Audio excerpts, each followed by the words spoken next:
was not ready. Oh, I'm so glad I checked.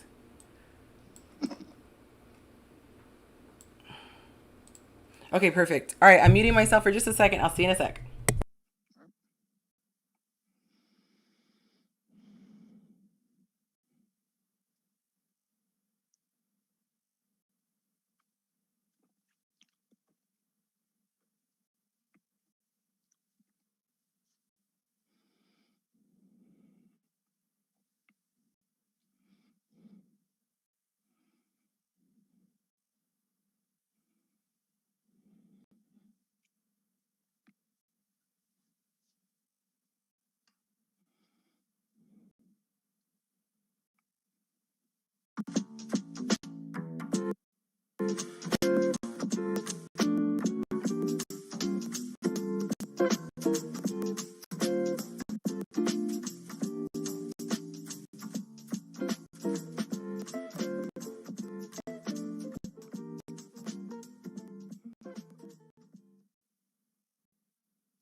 Hey guys, hey everybody. Sorry about the delay today. I apologize about that. Had some really unexpected stuff happen, so trying to scramble and be ready for you guys as soon as I can. But we are up and at 'em, and I'm really excited because um, I'm really excited because I got this cable that's going to allow me to connect directly to the internet and not have to rely on the Wi-Fi, because right now we're having like issues with the Wi-Fi and all that jazz. So anyway, thank you guys for bearing with me. Those of you who know the drill, please comment your city and state, and I can shout you guys out while I get settled here. We have an awesome, awesome show. I know I say that every week, but I always think they're awesome. So I'm really excited to have you guys here. And I'm just going to go ahead and adjust. There we go. So I can see your comments. All right. Woo. So can settle in. There's always so many nerves when I'm trying to get everything set up because I hate being on CP time. So I apologize to you guys for that. All right, if it's your first time watching my show, again, I apologize for my tardiness, but thank you so much for checking it out. I hope you love it. And if you are a returning person, oh my God, you're amazing. Thank you so, so much. All right, so we are going to get into a couple of things. Let me get situated over here. I want to give you just a tiny bit about me if you don't know a lot about me, especially if you're coming here because of my special guest. But I am Yonci, obviously. And my mission is to bridge the communication gap between men and women. And I want to improve relationships. I think there's so much about each other that we just don't understand and we get it wrong. And it just ends up being a disaster. I also want to teach people self-discipline that will allow you to have the type of life that you want to have, including healthier relationships. So that's a little bit about me. If you're interested in learning more content like that, please go ahead and subscribe to my channel. You can click it. You don't have to worry about leaving this live stream, but go ahead and click that.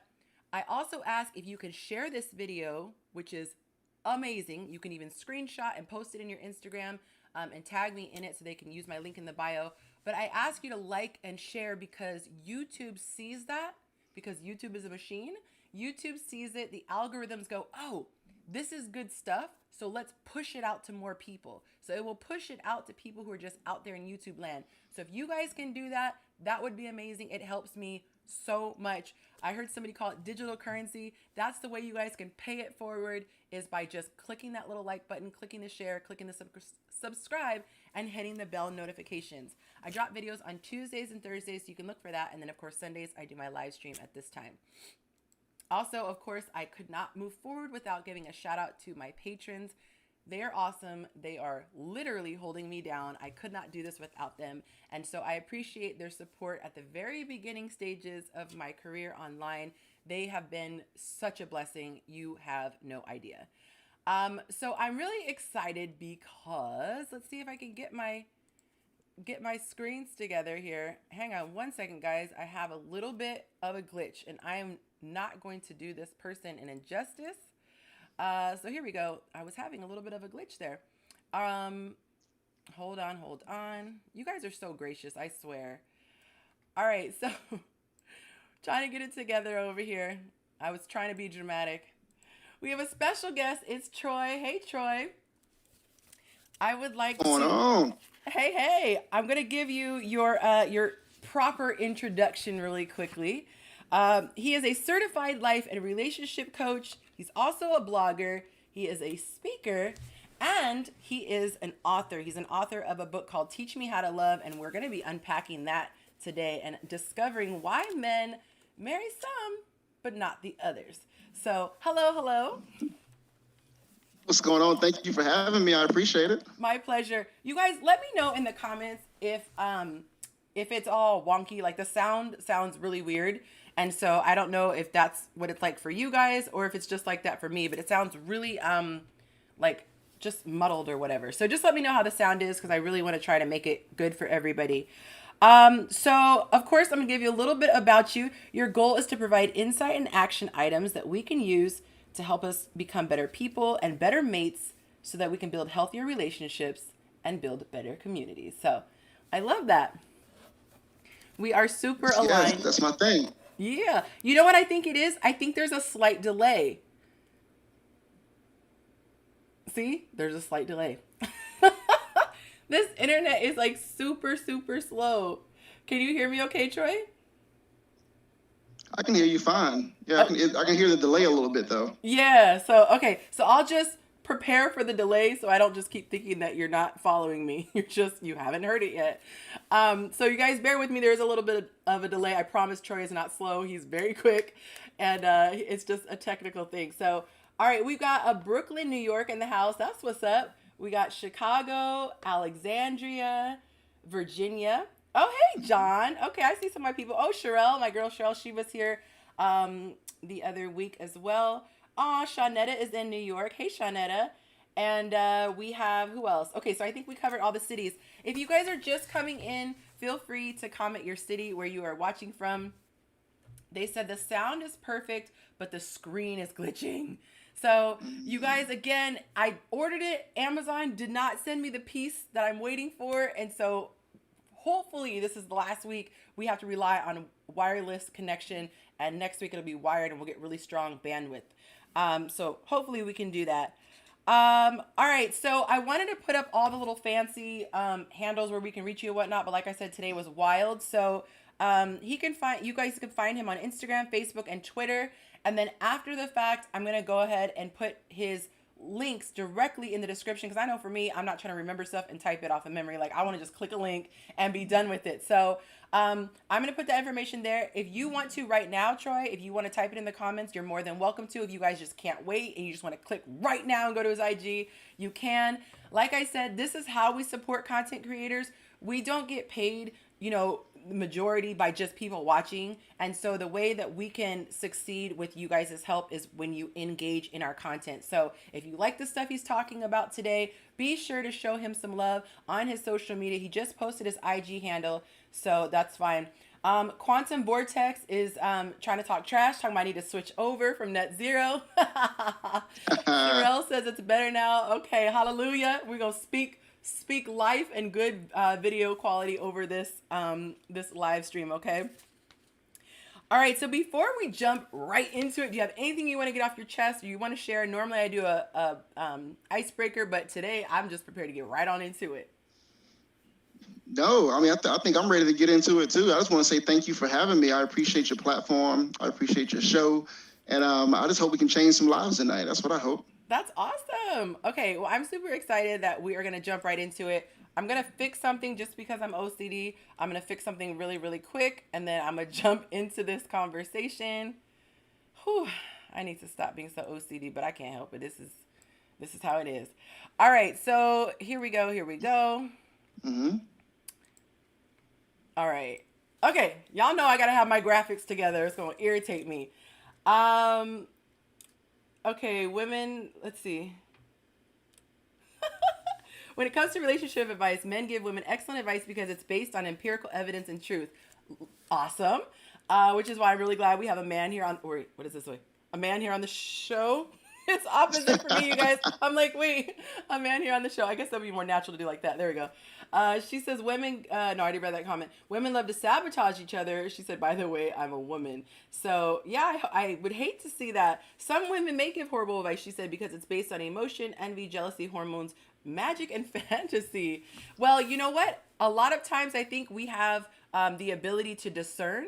And if we don't have the ability to discern, pray for it, because yes, there are some men who actually don't speak the truth, as well as women who don't. So it's up to you to really listen. And also, I think the best way to discover if someone's advice is good is to try and apply it. If it doesn't work, there you go. So the stuff that he and I are sharing, feel free to test it out in real life and see if it's good stuff. I was married for 12 years, and I learned a lot about what not to do. He is married, so we are not speaking theoretical here. We're speaking from being in the trenches. So that's that. All right, so we are going to jump right into it. Let me get my screen together. First thing that I want to talk about, I'm actually going to go use your ebook as a guide for this conversation. We'll kind of wet everybody's whistle. And if you guys want the ebook, if you're willing to, I don't know if that's something that I need to go to your page for. If you want to send it to me to put, just let me know after the fact. But we'll make sure if you guys want the ebook, you can get the ebook. And we're going to break it down. So let's dispel some myths.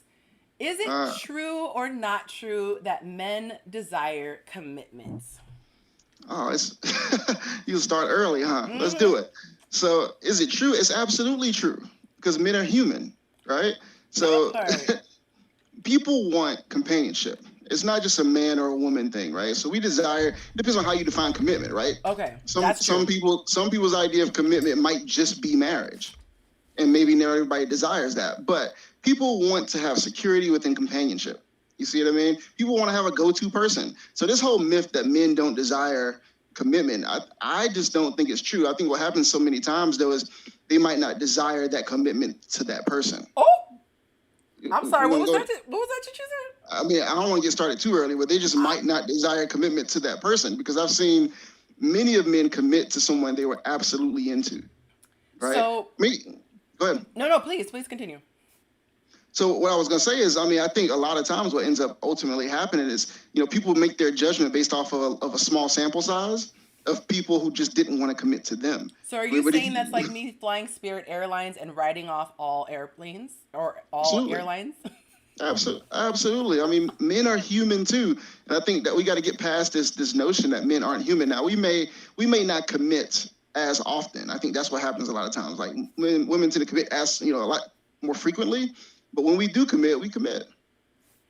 I totally agree. I actually did a post earlier this week, and I was just saying that a lot of men don't subscribe to the notion that, and I said this to be clickbait, that women are the prize. But the reality is they actually do treat the women they enjoy like the prize. Men will willingly go out, and not begrudgingly, they willingly will go out, work their tails off, all to turn it over to their queen. And so the thing is that the men who think that that's not the case, like you said, they haven't encountered that woman that just opens them up and just makes them want to give. They've had negative experiences, and again, they're writing it off. And I had to learn this the hard way. I was the queen of men are this and men are that. I spoke in blanket statements, and I made the umbrella statement. And I'm not going to lie, it hurt my ego when people said, that's your experience, and maybe you need to work on yourself in order to bring better people into your life. And I was like, you all in my business. But it ended up being the truth. When I really kept an open mind, there was so much growth that I had to do. So anyway, let's see. All right, so you do say, so it's not true. That is a myth. All right, so let's get to the next thing. What do men value? What is it that these guys are looking for? Oh man, so it's a few things, right? I really think we do men a disservice when we make them overly simplistic, right? We tend to make men overly simplistic, like as if we aren't humans with minds and hearts. Multifaceted. And like we were not monolithic, right? Right. But I think in general, if you had to say in general, what do men typically look for? Right. Number one is peace of mind. Right? Right. Peace of mind is absolutely critical. Number two is appreciation. I mean, at the end of the day, like we love to feel like people value us, right? Call it ego, call it whatever you want to call it, but we love to feel appreciated, right? And valued and noticed, right? I think the other piece of this is respected, right? Men value respect. Like you think about it. I mean, you ever watch two men, in an event together, like they respect each other when they stand up to each other, right? It's like a respect thing. It's like you walk in, and the worst thing you can do is disrespect a man, right? And so we definitely don't want to be disrespected by our women. Can Can you give an example? Because I can already hear in my mind somebody thinking of a subservient, oh, yes, I'm a, and what is, give me three small examples that a woman may think would never think and connect to being respect, but it really Mm. comes across as respect. Oh, absolutely. So one of the number one things is, how do you treat him in front of other people? Oh, Right. And so a lot of people, if you loud, talking him or emasculating him in front of groups of people, that's the fastest way to make a man feel like he's being disrespected. okay. Absolutely. The other piece of it, do you respect his grind, right? Like the fact that he goes out and he tries to make it happen for you all the time. Do you respect that, or do you say it's not enough? You see what I mean? So Which that kind to of me, ties in with being grateful and expressing your grateful and appreciation, appreciation. it kind Yeah. of all kind of ties in together, right? And I think the other piece is it's not that you subservient, but you respect his opinion, right? Is everything he says you have to go up against, right? You always have to have the last word. You always have to battle against everything he says. Sometimes he just wants to know that you respect his opinion enough Yes.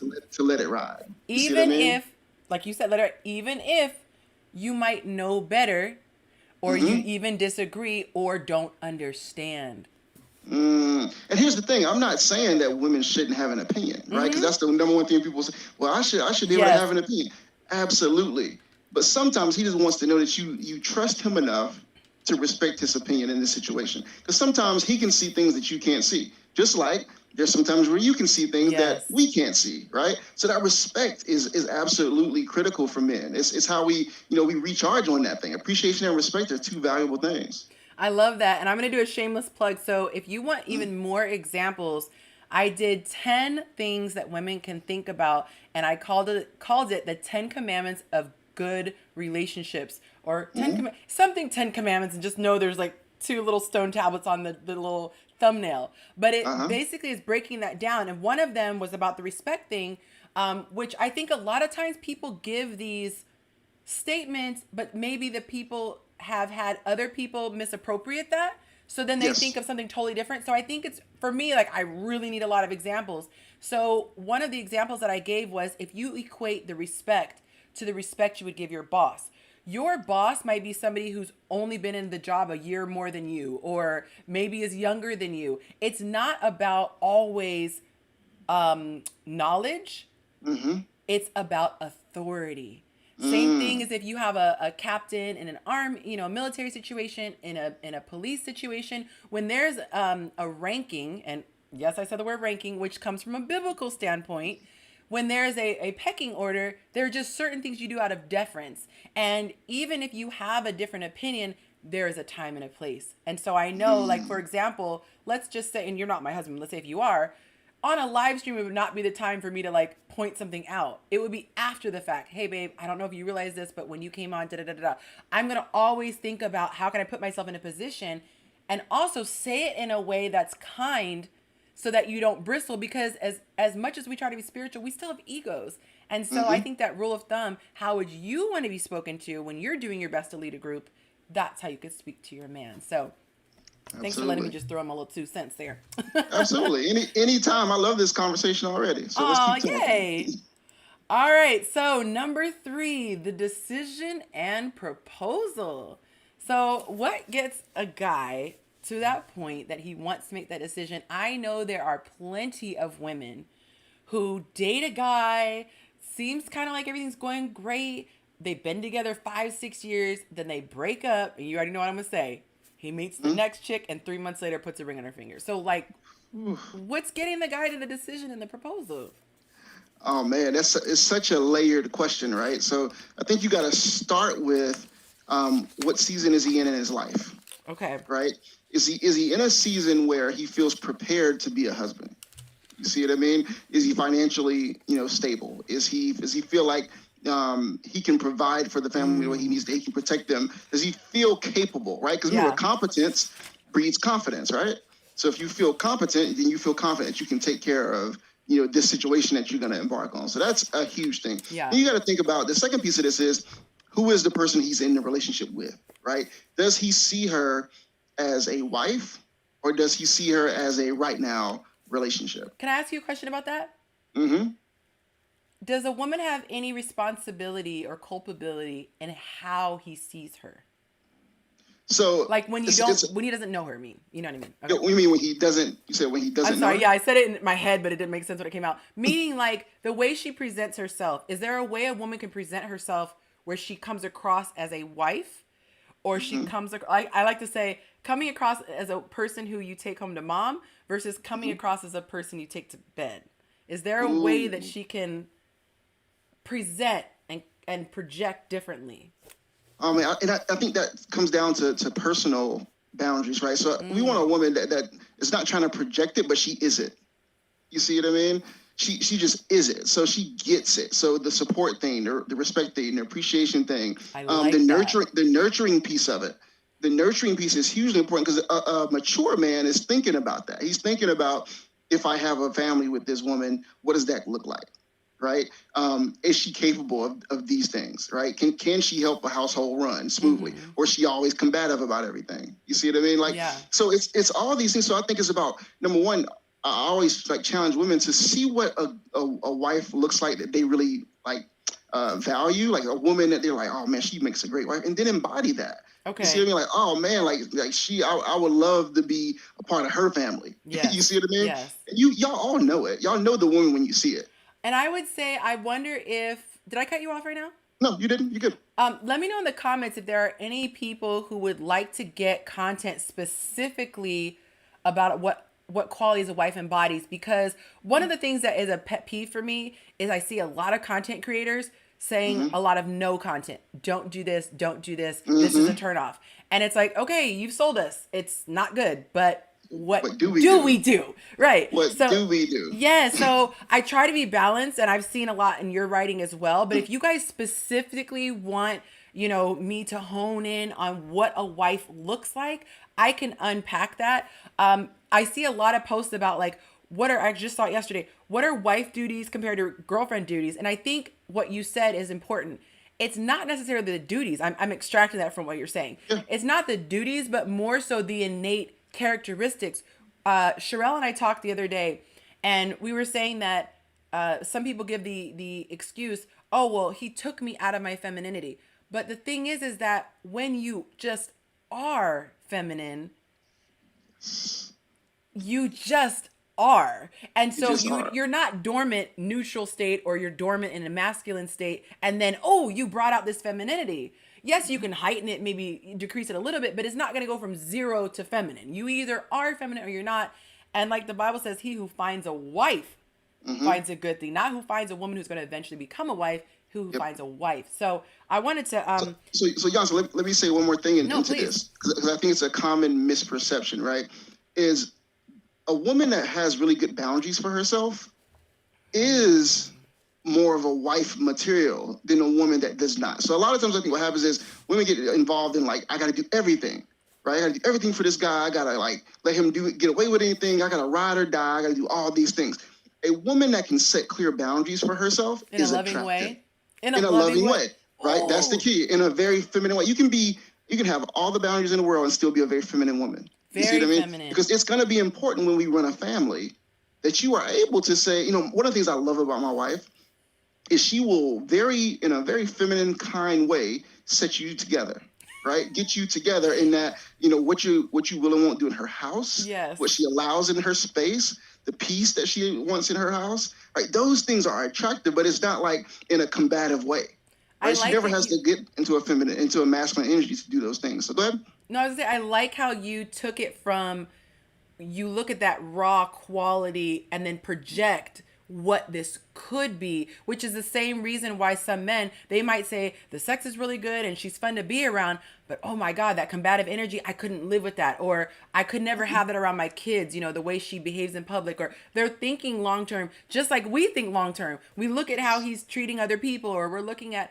how he's not taking care of business, and we're projecting long term and saying, are those qualities I see in a husband? Are those qualities that I could live with? So I think that's really important. You mentioned something in your book about men, the contrast between the way men are raised, or boys are raised, and women are raised, men being hunters and women being Mm-hmm. groomed to be princesses. Can you unpack that for people who haven't heard that concept?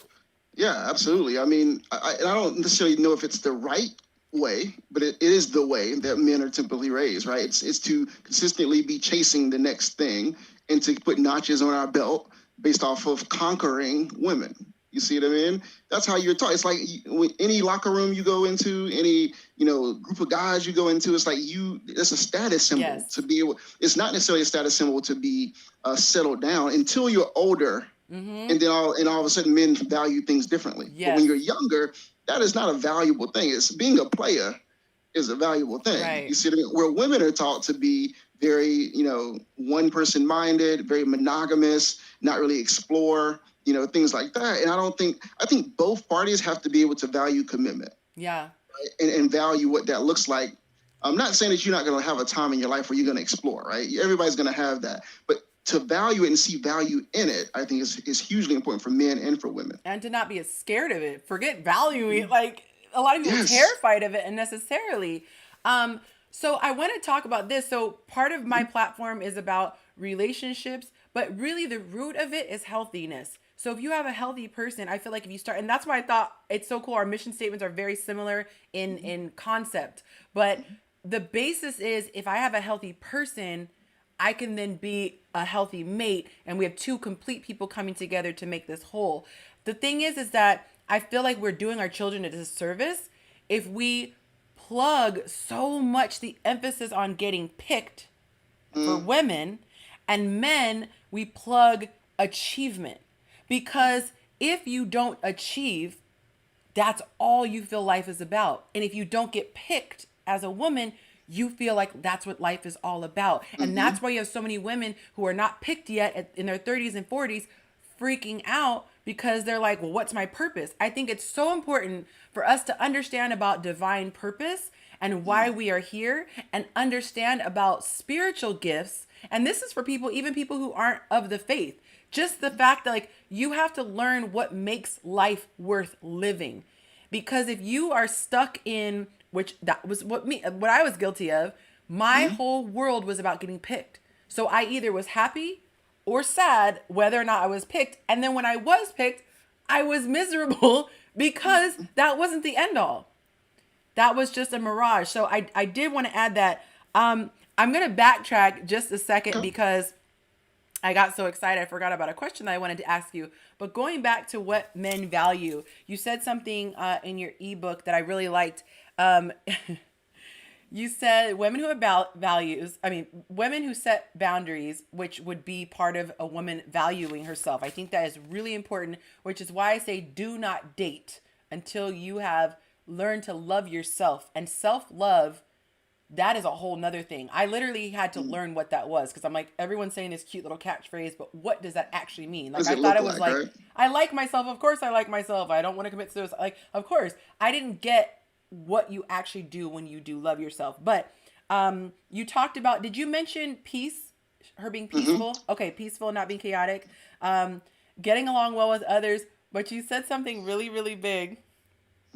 Getting along well with others. Actually, can you break that down for the people? Why is that something Let's that's do that. important? Okay. Oh man, so any man of substance, right?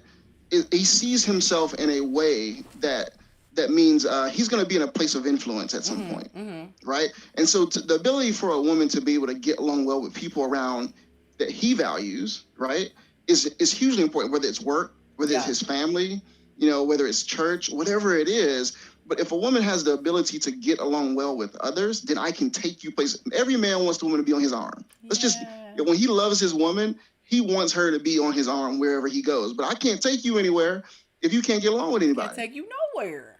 I can't take you nowhere. And that's not you can't build a true team that way where I got to leave you home all the time. But she's bad. Just because she look good, but she can't hold a conversation. She's bad at home.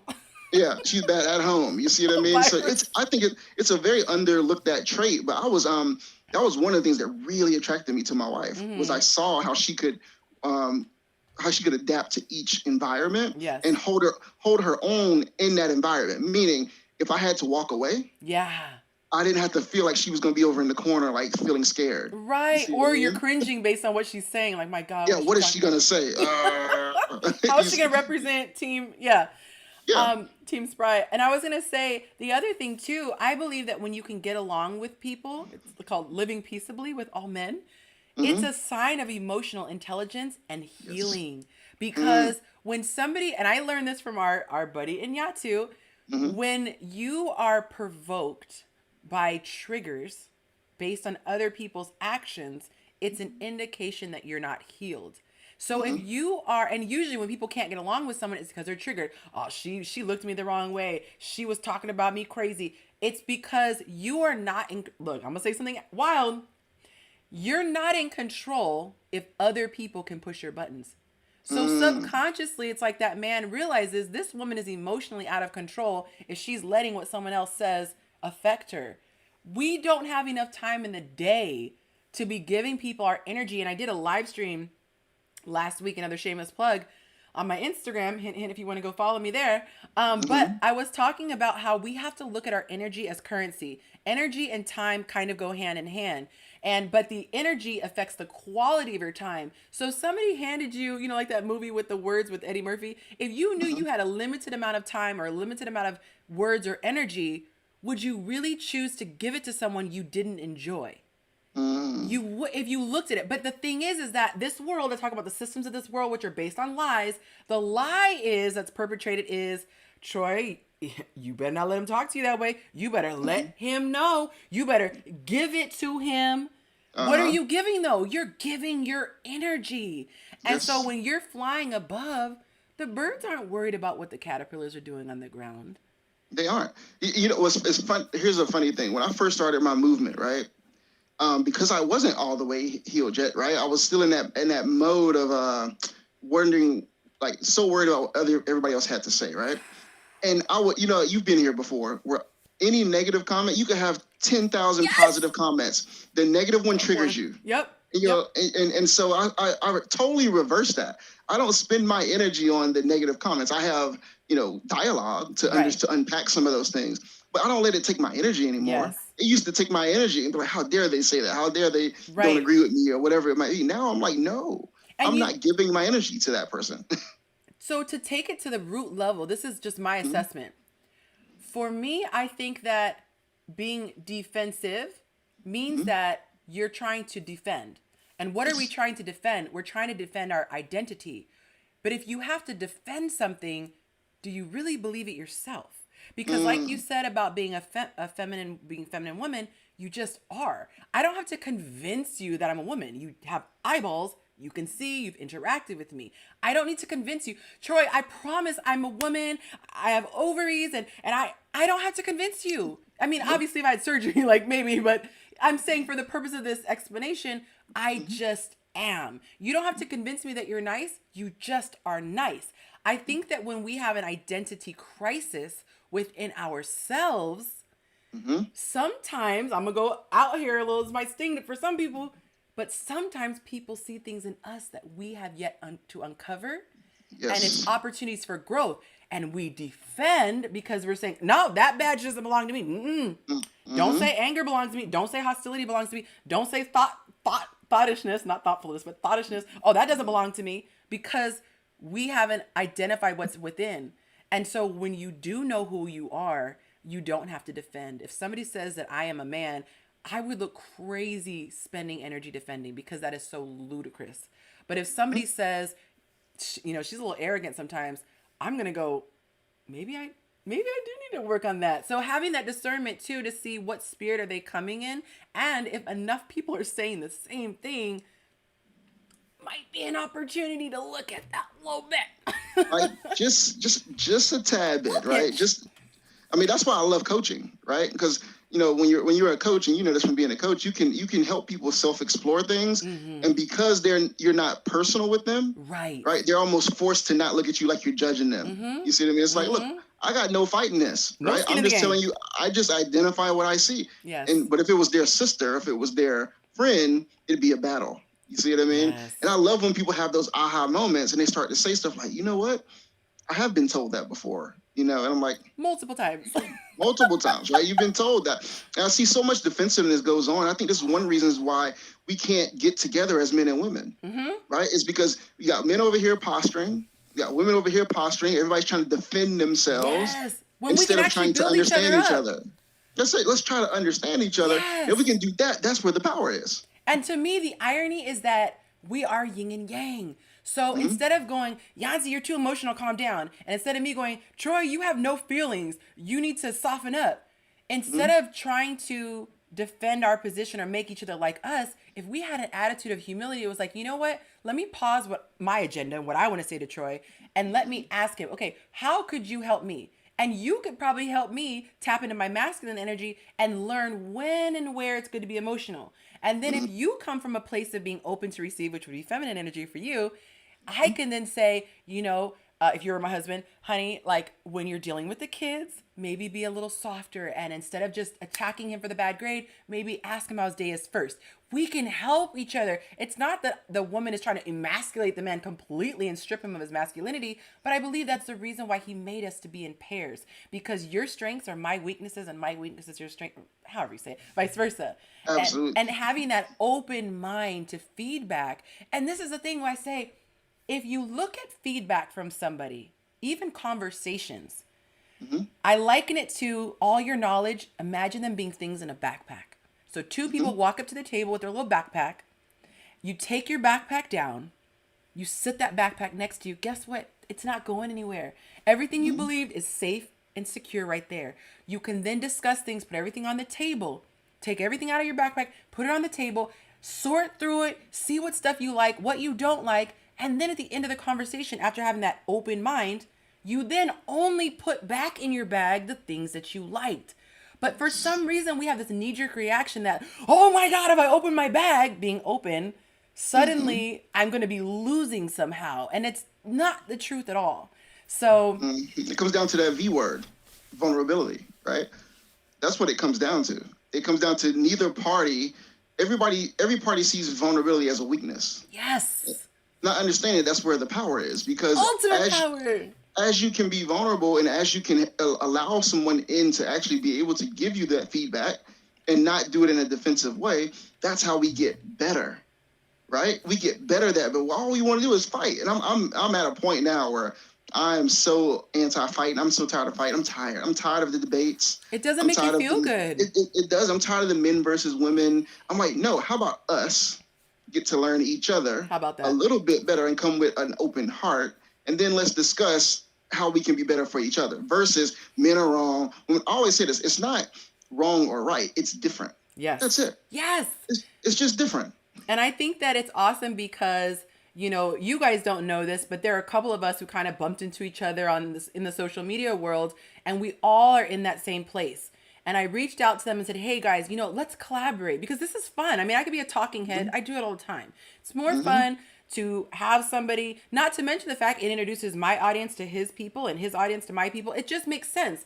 However, these are a special group of people because there are plenty of people who don't have that attitude. Their attitude is, no, I'm doing my thing. You go do your thing. They look at it as, I'm not going to do this person a favor. Like, what are you doing for me? And not having that attitude of openness actually limits our reach. We think that, 1 + 1 will equal 2, but for some reason, when you put 1 and 1 together, it exponentially is more. So I like to say that you are even executing that and doing this collaboration, that you are open to, and you don't look at it as a threat, like, well, her market is my market. And so nobody goes, oh, let me unsubscribe from Troy because I like Yonci. Let me unsubscribe from Yonci because I like Troy. No, you subscribe to both. Like, it's okay. You can It's like okay. pizza and Italian, and they're both food, I'm with you.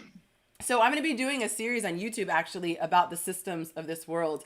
And I want to go through line by line the lies that we have been told from birth, and what the ramifications of buying those lies are, and then what's the opposite and the power that comes from that. So if you guys want to see that video, do a comment right now for me and say the systems of this world. So I remember, you make a little note for me, but I want to do, I have so many series that I want to do now that things are kind of making sense, but that's one of it. Like, we have to stop thinking that it's different is a bad thing. It's just different. It's just different.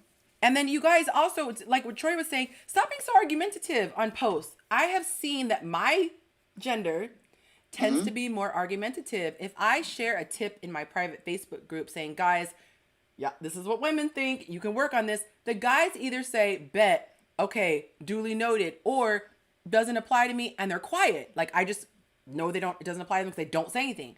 The women will jump on and say, that doesn't apply to me, and or argue. And so I would just challenge the people watching, especially us women, to just have an open mind to think, because the way that it behooves you is that you're going to be more desirable to the opposite sex.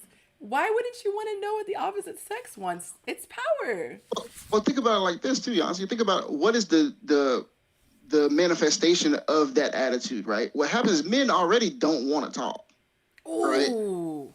So we're already put into this kind of box of like talking is weak and that kind of thing. Yes. But when we're always attacked for talking, you can shut it down for sure, right? And so it's like, you know what? What's the point in me talking if no one's gonna hear it? And that's the one thing we ask most of. Please talk. Please talk. And I'm like, you know what men will tell me constantly? They say men don't feel heard. Yes. Right? They don't have a space to feel heard most times. And it's different now. Women will look at this and they'll say, yeah, right, I listen. But do you listen to understand or do you listen to defend? And if you're always defending yourself, then what I'm trying to get across is it doesn't get communicated, right? And a lot of it comes down to, and one of the things you talk about a lot on your post is that entitlement piece, right? And it's from birth, it's been, the woman has always got to be made happy, right? Happy wife, happy life. Yep. That's what men are taught their whole life. And women internalize that too, right? Yes. But now that men are starting to say, no, there's got to be something in this for me. It's not met with a good attitude, right? And it's they're not talking about money, guys. Don't get it twisted. They're not saying 50-50. It's not money. It's not that at all. It's not that. It's like, I want to be heard. I want to feel valued. I want to feel like, you're into me beyond just my money. I want to feel like, I'm supported. I want to feel all these things. And you want me to feel, but you only want me to feel when it's convenient for you. And see, that is where the issue. You said a whole word right. We can just close up now, you guys. That was a whole word right there. And this is the thing, when you understand, I use this analogy of marketing, and this one woman in my group got so offended. She's like, I don't like being compared to a product. But at the end of the day, anyone all who products in the market. Right. At the end of the day, we who want to be picked, because I have to leave that caveat for the person who doesn't want to be picked and wants to die alone. Okay, I'm being dramatic for a reason. But see, the fact that you had to put that disclaimer there tells you a lot, right? Look, because I already know. Because you already know what's going to happen if you say this. But go ahead. That one outlier. And so I said, understand that you need to know your target demographic. Know your audience. Know what they want so you can position yourself basically to be purchased. And her argument was like, this sounds like a pick-me. And I was about to defend it, and I was like, that is the definition of a pick-me, because I want to be picked. We've associated the pick-me with a fraudulence, and that's what she started to describe, like, oh, I'm going to pretend to be this way to get you. No, we're talking about character building things. So anything that, for example, that you've just described, they are not things that just are sexy for Troy. I guarantee you, and men, comment if this is the case, because we have men watching, are any of the things that he said only specific to him? Meaning you're like, nah, that's not me, fam. Nah, I don't want a wife who gets along with people. No, I don't want one with boundaries. Like, these are universal truths that we're sharing. It's not like he's saying, I want pink heels and I want blonde hair. Like, no, these are universal truths that are going to make you a better person, whether you're in a relationship or not. So, okay, another one that you mentioned, and I always go like this because I feel like someone's going to throw a shoe at my head. Let's do it. Women hate this, but so many men, I don't think I've ever heard a man not say this. Mm-hmm. It is giving yourself bonus upon bonus upon bonus points if you throw down in the kitchen. Absolutely. Look, can you unpack the why, like the emotion? Let me give you the why behind it, right? Yeah, because I totally understand that women are like, I'm not a housewife. You want me in the kitchen, slaving around this, stove. That's not what it is. Barefoot, without an opinion. No, at the core of it is two things, right? Nurturing, right? That feels good. That's feminine. It's a very feminine trait. Number two, if I have a family, right? Are you able to do that? Or are we going to have to spend money every single night to go buy food, right? Because you refuse to do. And men just like to feel like they're taken care of. They're supported. You're supported. That's it. Yeah. Like they just like to feel that. Just like you would feel. I guarantee you one thing. You wouldn't object to him having a lot of money, right? That's a valuable thing because you feel secure from that, right? You wouldn't object to that piece of it. So guess what? Men love to come home to a home that smells like food, that it Yes. feels like, and most of our grandmothers It's and a whole mothers did those experience. things, right? Yes. And so we associate that with nurturing and caring. You see what I mean? Not that we think you need to be slaving over a kitchen. That's not what it Right. is at all. And I think that most men are reasonable in the sense that, especially if she works too, they're Yeah. reasonable in the sense that he's not going to be mad if you order out every now and then. But just I think honestly, one guy said, if she just cooked for me once a month, like it's just this demonstration of I love you enough to put this work in. And that's Yes. the thing. And that's why some people, they even will go so far as like take the to-go boxes and throw them away and present it, because it's just a whole presentation. Like you said, it's the aroma filling the house. It's just this thought of like, my woman is doing this out of love to make sure I'm taken care of. Look, I am a woman. And if you invite me to come over to, some Grubhub dropped off food or home cooked meal, I'm picking home cook all day, especially the Mm-hmm. older that I get. There's just Mm-hmm. something about the way home cooked food tastes.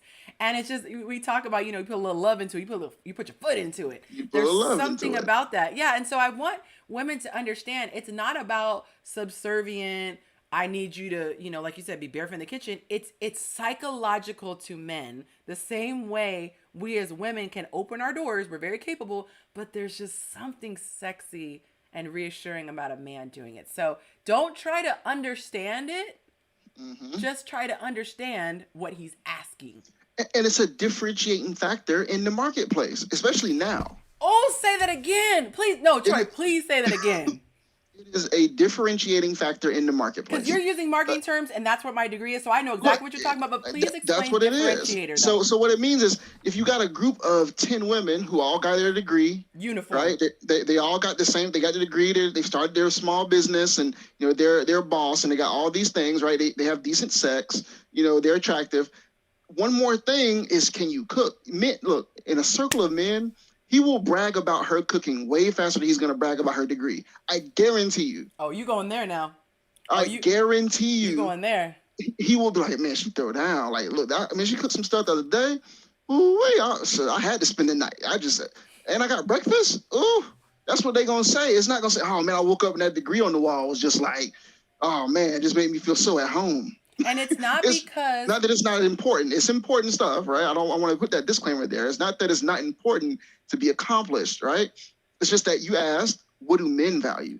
I was gonna say because it's self-serving, and I'm not with judgment. It is Mm-hmm. self-serving. That degree does not make him feel nurtured, which is his need. The cooking makes him feel nurtured. So does he appreciate it and value it? Yes. Does it make him feel nurtured? No. If you are looking for stability financially and you want a man to be provider and protector, you don't care about his baking abilities.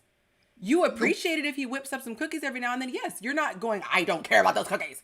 You're just saying, on the list of top things I'm looking for, you're not going to be like, woo, that man can make some chocolate chip cookies. Because we Mm-hmm. value certain things higher.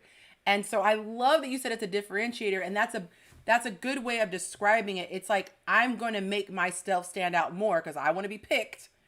I'm going to make myself stand out more. And along with that, dare I say, being in shape will make you get picked even more. And that's a touchy thing. Look, he's like, let me tap out. Being in shape will make you get picked more. So many people preach this. I just want to be loved for who I am, because you don't necessarily value looks perhaps. But if a Mm-hmm. man says, I use this loosely, bum living in my mom's basement and I don't even work. I don't even drive Uber. She Mm-hmm. just takes care of me. We Mm-hmm. would not care 1 ounce about what an incredible man he is, how many puddles he crosses for old ladies to walk over. We wouldn't care. Mm-hmm. You would just love him for him. You would love him all the way over there He'd be at in the his friend mama's zone house. somewhere. That's where he'd be. You said what? He'd be in the friend zone somewhere. That's where he Yes, would be. deep within the friend zone.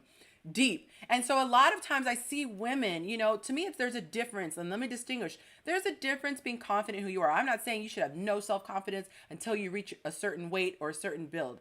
But everyone within them has that little thing in their head that says, you could snatch in a little bit. You could watch what you're eating. And forget the vanity. It's for your health and longevity. If you don't want to have Cap, an early death, diabetes, high blood pressure, all that stuff, again, you're thinking long term. I want my mother of Yes. my children to be around. And you can do all this stuff and still drop dead. My girlfriend's mom, picture of health, ate everything proper. She might have even been vegan, worked out religiously, and she just had a freak thing. But it's hedging your bet. So you're gonna look better, you will feel better, you're gonna want to have sex Yes. with the lights on, and you'll Yes. probably, chances are, increase your longevity. So So so y'all let me just make a simple statement, right? Look at the difference in a woman's posting when she goes through a journey of weight loss. The before and after. Look at the difference in how much she puts her. So that's not nothing to do with a man. you're talking about the difference between this This and and this, right? And how frequent it happens, mm, right?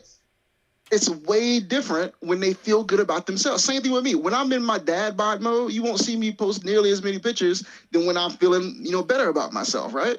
It's the same thing. I don't understand why. Like it's attractive. Like attractiveness matters. Let's stop acting like attractiveness doesn't matter. It does or that matter in this it's a world. it's a what is that word?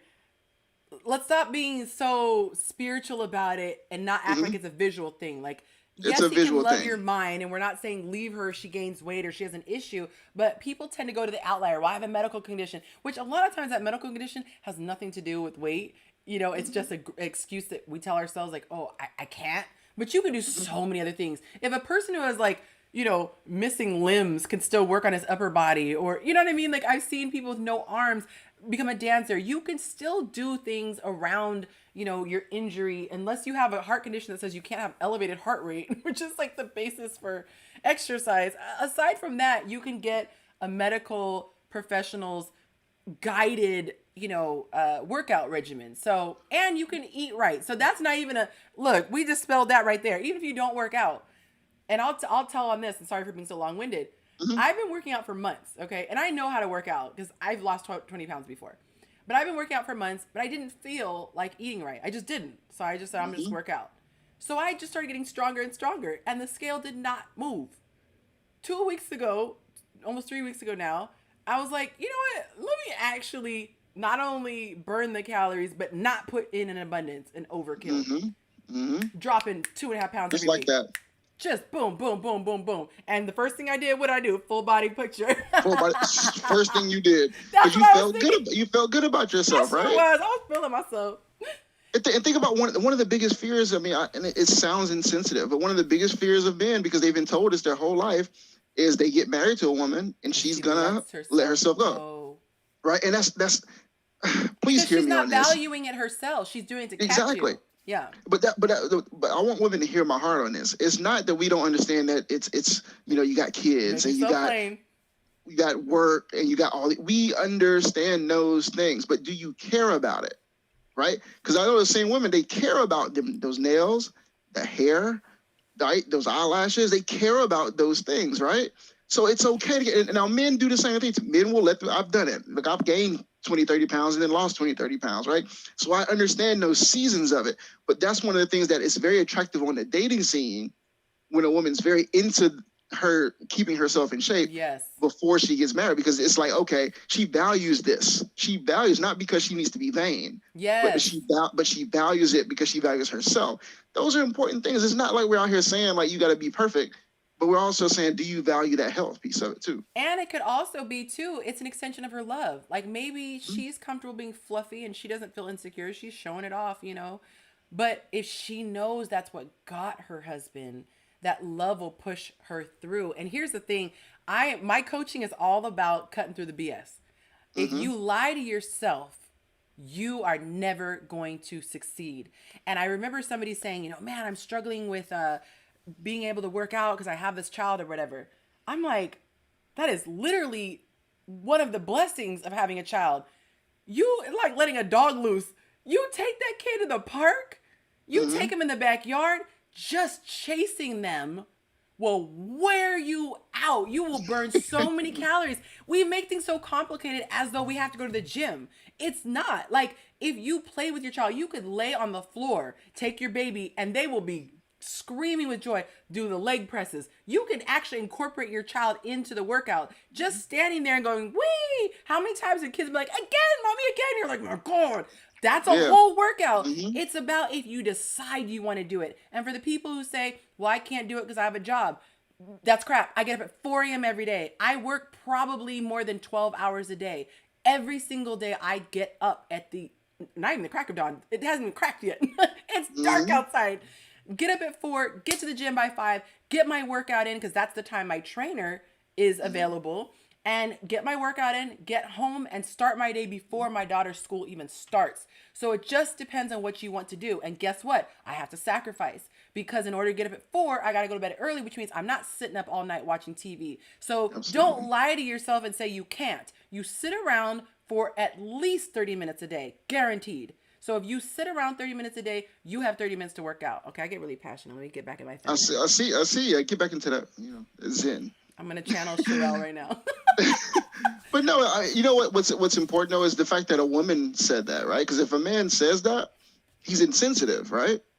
But it's okay if a woman says, "Oh man, well he's a bum because he doesn't make any money." You It's see what such I a mean? double standard. So it goes both ways, which is why we have platforms that say, "Okay, won't you just listen? Like, why don't you seek to understand? If you seek to understand, then you're not defensive." And I think the question I've been asking people lately is, why does it trigger you?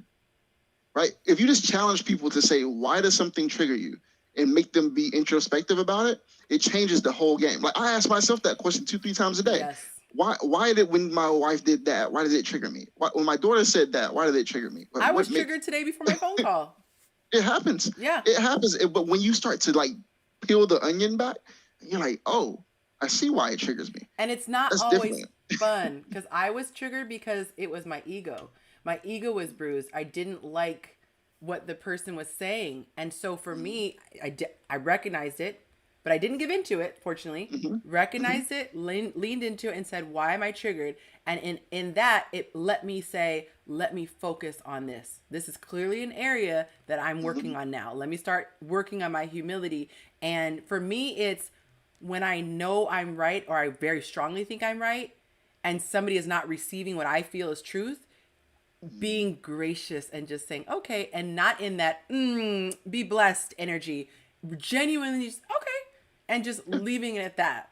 So there's levels to this. There's levels. There's so many levels, right? And if we do this work though, think about how much better we're going to be in our relationships. Oh, If we just start doing this work, like I just started doing this work, years ago, like just starting to like actually be so introspective. yes. My book made me, right? It was because my whole book was about self-reflection, essentially, right? At the end of the day, it's based in self-reflection.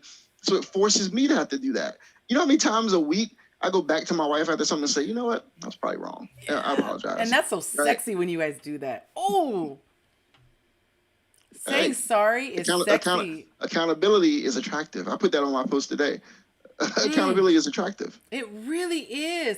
I can't explain. It is. And it's funny because we think it makes us look better when we act all tough. And it's the opposite. It makes us look gross when we're unbendable, and we're not malleable. When we are able to say I'm wrong and I'm flawed, even as a content creator, the more comfortable we are being flawed, our ums and our ahs, it actually endears people to us. We're the only ones who think, oh, I have to be perfect. I have to be this. I have to be that. No, just be authentic and humble, and people will forgive everything else. Absolutely. There was something that I wanted to say. You were talking about women being able to say it. Oh, I want to challenge women because we're so emotional. That is our gift. But we have to be careful that the pendulum doesn't swing too far to where we're so emotional. When we are having a very strong visceral reaction, I would challenge you to think why, just like you were saying, why am I upset? But also try to use that logic where you would balance it out. Like you said, why am I upset that he has a standard if I too have a standard? When you constantly are using are the scales balanced? Yes, his thing might be different from your thing, but you both have things. So when you're doing that, it allows you to not feel like a victim as much. I always felt like a victim when I only put my items on the scale because that thing went down. But when I actually had to put my husband's things in the scale or someone else's things in the scale, I'm like, Ew, kind of balances it out. So I either can take my thing off the scale and then I can then ask them to take it off the scale, or leave it on and shut up and be cool with it. So it's There you either go. or. Shout out to Derek. Hey, what's up, Derek? All right, so let's get on to the next one since I skipped around. Sorry about that. All right, let's get into why you said yes to your wife. And Cindy says accountability is attractive. Yes, girl. Cindy, let us know where you're watching from. I love to shout people out. All right, so what made you say yes to your boo? Oh man, it's a lot of things, but I always say this, right? Number one, it was this aura, right? It was this feminine energy that she had, this aura that commanded attention in a room, but not in a domineering way, right? It was an attraction thing where The people were aura did it, attracted not to her. her. It wasn't her. It wasn't intentional. Right. It was just, you could just tell, you know that person when they walk into a room, and they're magnetic because of their feminine energy, right? But then you start to peel that thing back. So we meet, we start talking, all those kind of things, and I saw all the values were shared, right? It was, ambition, integrity, we had similar spiritual values. We, thoughts around kids, thoughts around finances, similar upbringings that helped us, connect, right? So all those things were like, you know what? I want to marry this woman. I can see myself with her rest of my life, right? Yeah. And then you throw in the little small things, the appreciation, the support, the nurturing, the peace. The cooking. All those things matter. The cookie, right? The cooking, mwah. It was like, so all those things, you put them together and you say, it's a wife, right? It's a wife. It's a wife. Right? That's what it is. You're Can like, we it's have a wife. can we Right? have like a little hip hop song instead of it's a We wife, can. it's a wife. Yeah, it's a wife, right? And I think the same way that like women look at their checklist, I was looking at mine too, right? Okay, check, check, check, check. Okay, it's a wife. You see what I mean? But here's the issue: a lot of us don't even establish the list. See, a lot of us, what we do is it's all about feelings. He's fine. She's cute.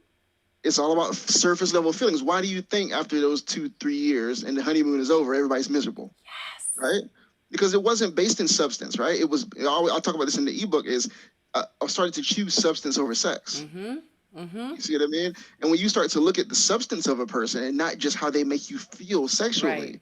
it changes the entire game. You see what I mean? And I think that's why I challenge a lot of men. Like, you don't. If you just out here just sexing a bunch of women, it's different. If you want to get off the surface, you got to dig to the substance. You see what I mean? Yeah. And that's not where the sex is. The sex is, like, anybody that's on a dating scene right now will tell you like sex is easy. So easy. It's a very easy thing for men and for women. It's a very easy thing to do. What people are struggling with is finding anyone with substance. That you actually want to talk to after you get out of bed, or while There you're you still go. in bed. Yeah, but here's the thing: Yeah. if we're on the scene and we don't know what we're looking for, it's like driving somewhere without a GPS. Yes. Most people don't have a GPS. And so they end up just lost over and over and over again. And then they get frustrated and they blame dating. Yeah. And they blame marriage and they blame everybody else. And I'm they say like, all women. all women, all men. It's all these generalizations and all this kind of stuff. When it's like, you don't have a direction. Yes. And you don't have a compass. If you don't have a compass, you'll end up lost, right? It's kind of like the everybody kind of does it. I did a video yesterday about going with the flow. Yeah. Right? And I'm like, no, that's the easiest way to get lost. I hate that, going with the flow. It's like, why are we going with the flow, Yes. right? There needs to be some kind of roadmap to what it is that we're trying to establish. You see what I mean? And I think that's a long-winded answer, I love long-winded. But it works, right? Because it kind of puts it all together, right? So if I can bring it back to what you asked was, why did I marry my wife, right? So she was, I had the roadmap, right? I knew what I was looking for. She checked off all those boxes, and it's a wife. Yeah. And I think that, you were saying the person doesn't have a map because they haven't even outlined what they want in the person. And then I would even say, go back even further than that. If you haven't even identified yourself and gotten to know yourself, you are just grasping at straws. And if you haven't done the work, the person on your list probably doesn't even want you.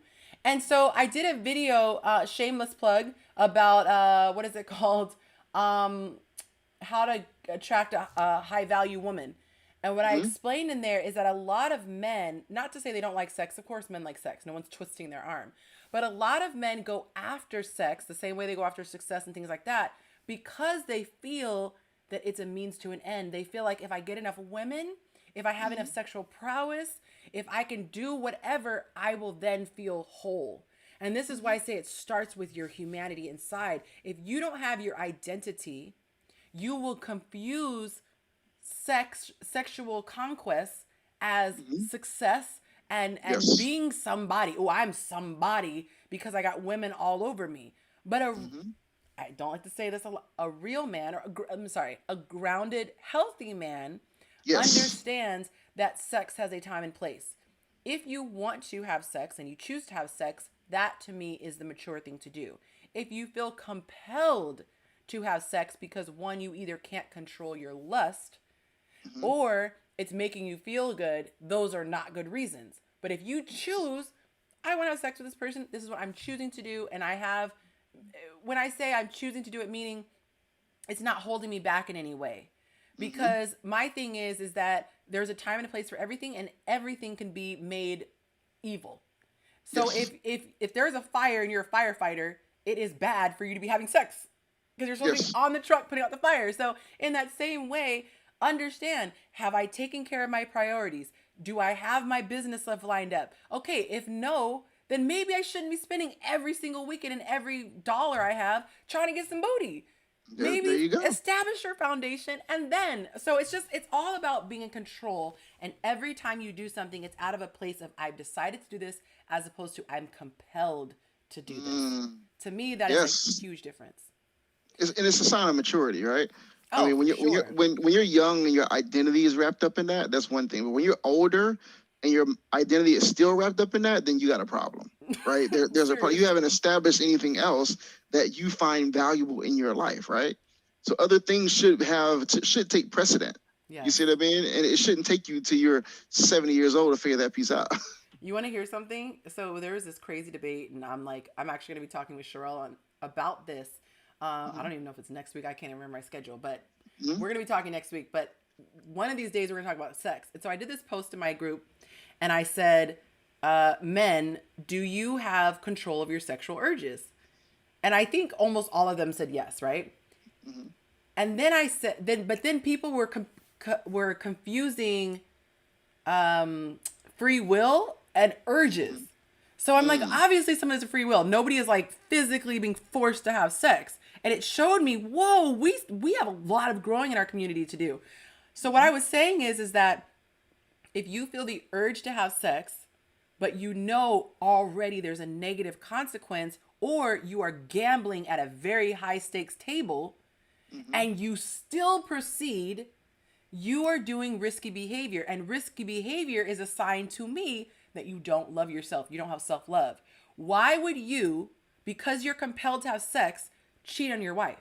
Because your urges were uncontrollable. Why would you spend all of your time chasing women when you haven't taken care of your foundation? That is, you're spending $300 on bottle service when you haven't even saved up to get your house or whatever. That to Mhm. me is a sign of an urge. It's a craving you cannot control. And men were responding and defending themselves by saying, oh, but it feels good. I'm doing it because it feels good. And I said, so if you're knowingly doing something that's going to have a negative or highly likely to have a negative outcome, but you still do it, what would you call that? And most of them still couldn't surrender to it. They said Mm. they took pride in the fact that they own the consequences. They said, whatever comes, I'm prepared to face it. And I'm like, ding ding ding, opportunity for content, because the fact that you are saying I'm okay with doing something detrimental, but the good thing is that I'm prepared to take the consequence. It's like, what? I'm You're gonna like have it's sex. backwards. I know it's gonna end my marriage probably, but my God, it's gonna be worth it. I'm gonna do this thing. Like, okay. You said that men desire stability and security. Can you Mhm. get into that a little bit? Oh yeah, I mean, I think that it's like this myth, right? Or that men don't desire those things. Like women are only people that want security and stability. No, if you can't build anything with a shaky foundation, Mm. right? Probably the most successful men in the world usually have good foundations in marriage and with wife, right? It's not Mm-hmm. so men want the stability. Once they get past the point where conquest isn't the goal. Yeah. You see what I mean? Where physical conquest isn't a goal anymore. Now I need someone that I can come home with a soft place to land. Yeah. Right? I need someone that can see my blind spots. I need someone that can support the vision. Right? If I have someone to do it, I need a stable person. Yeah. Like a lot of men that are older, like they're in the dating phase, and they're just tired of it. Right. They've gassed out. They're like, look, I just want one woman. This is why, like, in the beginning, the first question you asked was, do men want commitment? Yes, they do. They do want commitment, but they're not going to just choose anyone. They're terrified of being committed to the wrong woman. That is the key. Terrified of being committed to the wrong person. They can find commitment anywhere. Right. But it's like they want a stable person that they know can give them these things, right? The peace, the appreciation, all those things that we talked about. So men, yes. They want stability. Sherelle actually said that women, correct me if I'm wrong, Sherelle, but she said that women sometimes, men tend to be more committed. Anyway, she was saying, I think that was Sherelle saying that we will switch our hairdos, we'll change our color, we'll, our hair, we'll move the house around. Men will kind of just lock into something. If they like it, they will lock into that crap. Sometimes for the worst, like that haircut serves from 1974. Yeah. But they will the barber, right? You give the example of the barber or the sports team. Yes. We can commit to things that we are really into. They never won a championship, but y'all just we till the day we die. We these fans. Think about how hard it is to get your dad, like someone's dad, to change their style. My God. You know how hard that is? He committed to them big old pants with the starch, and whatever else, and the Kango hat, whatever it is. He committed to it, even though it doesn't look the best. He's committed to it. You know what I mean? It's stable for him. Yes, and I think because it's based in logic. Like, this is working, why change it? I'm gonna get to this question. Sherelle says, "How do you suggest communicating with a guy that you desire long term, without them thinking you are saying you want it with them?" I'll let you address that first. Oh yeah. So first thing I want women to understand is that that's a part of that boundary setting piece, right? Right, is you got to be able to have these kind of conversations without the fear that it's going to run someone away, right? But here's the key. What Sherelle said was with him, right? So you can go into a dating situation and say, look, here's what I value. I value commitment. I value a long-term, relationship. That's what I'm looking for. That's why I'm out here on the dating scene. I'm looking for someone to build a life with.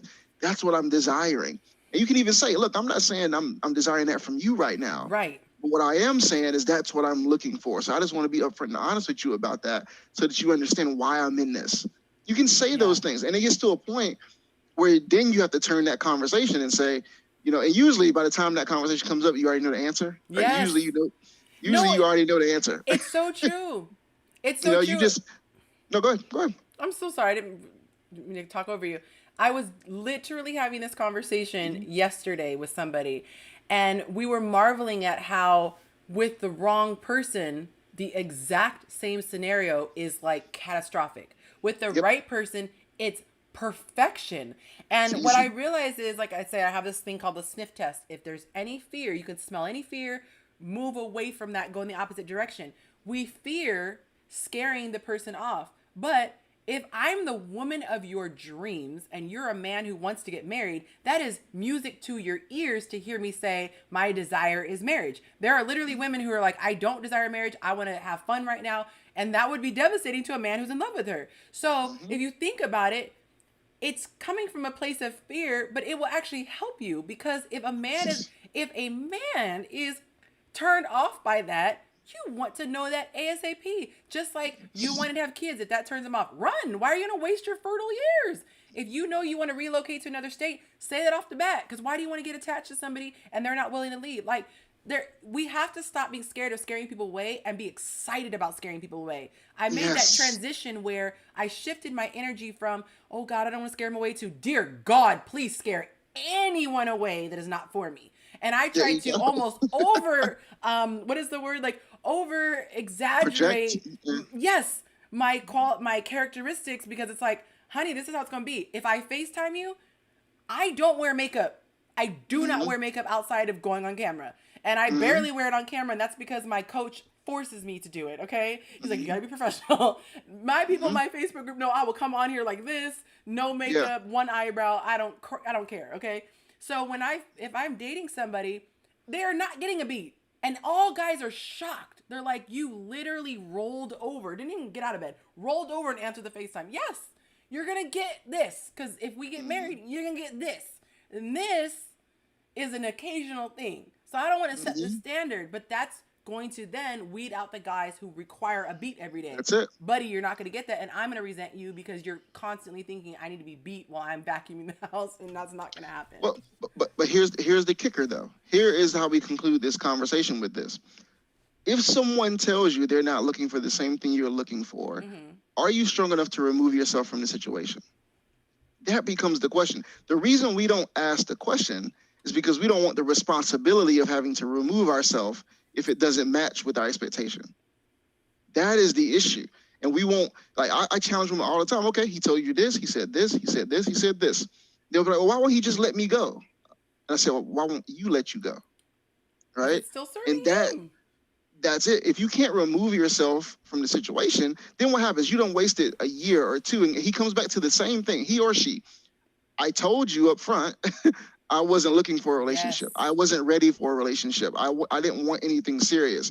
Now, here's the difference a lot of times between men and women. Men will keep that woman around because she's serving something. Serving some purpose, yeah. Right? It's serving some kind of desire, right? So he's not going to let you go. I'm just like, a really mature man might. A really mature man might say, you know what? Selfless man. It's very obvious that we're not on the same page here, so I'm going to let you go. But it's not his responsibility.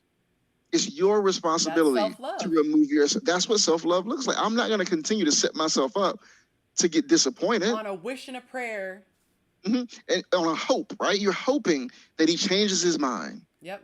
No, he told you. And even if because we're good at manipulating, even if we manipulate him or God forbid get knocked up and now he's forced, you still didn't win. Okay, maybe you got him to stay with you. Maybe you even got a ring. I'm telling you, it is not worth it when you don't enjoy the person. We just exalt weddings. Yeah. No, baby, it's that marriage. You're going to be stuck with that dude that doesn't fulfill you, or stuck with that chick that doesn't fulfill you.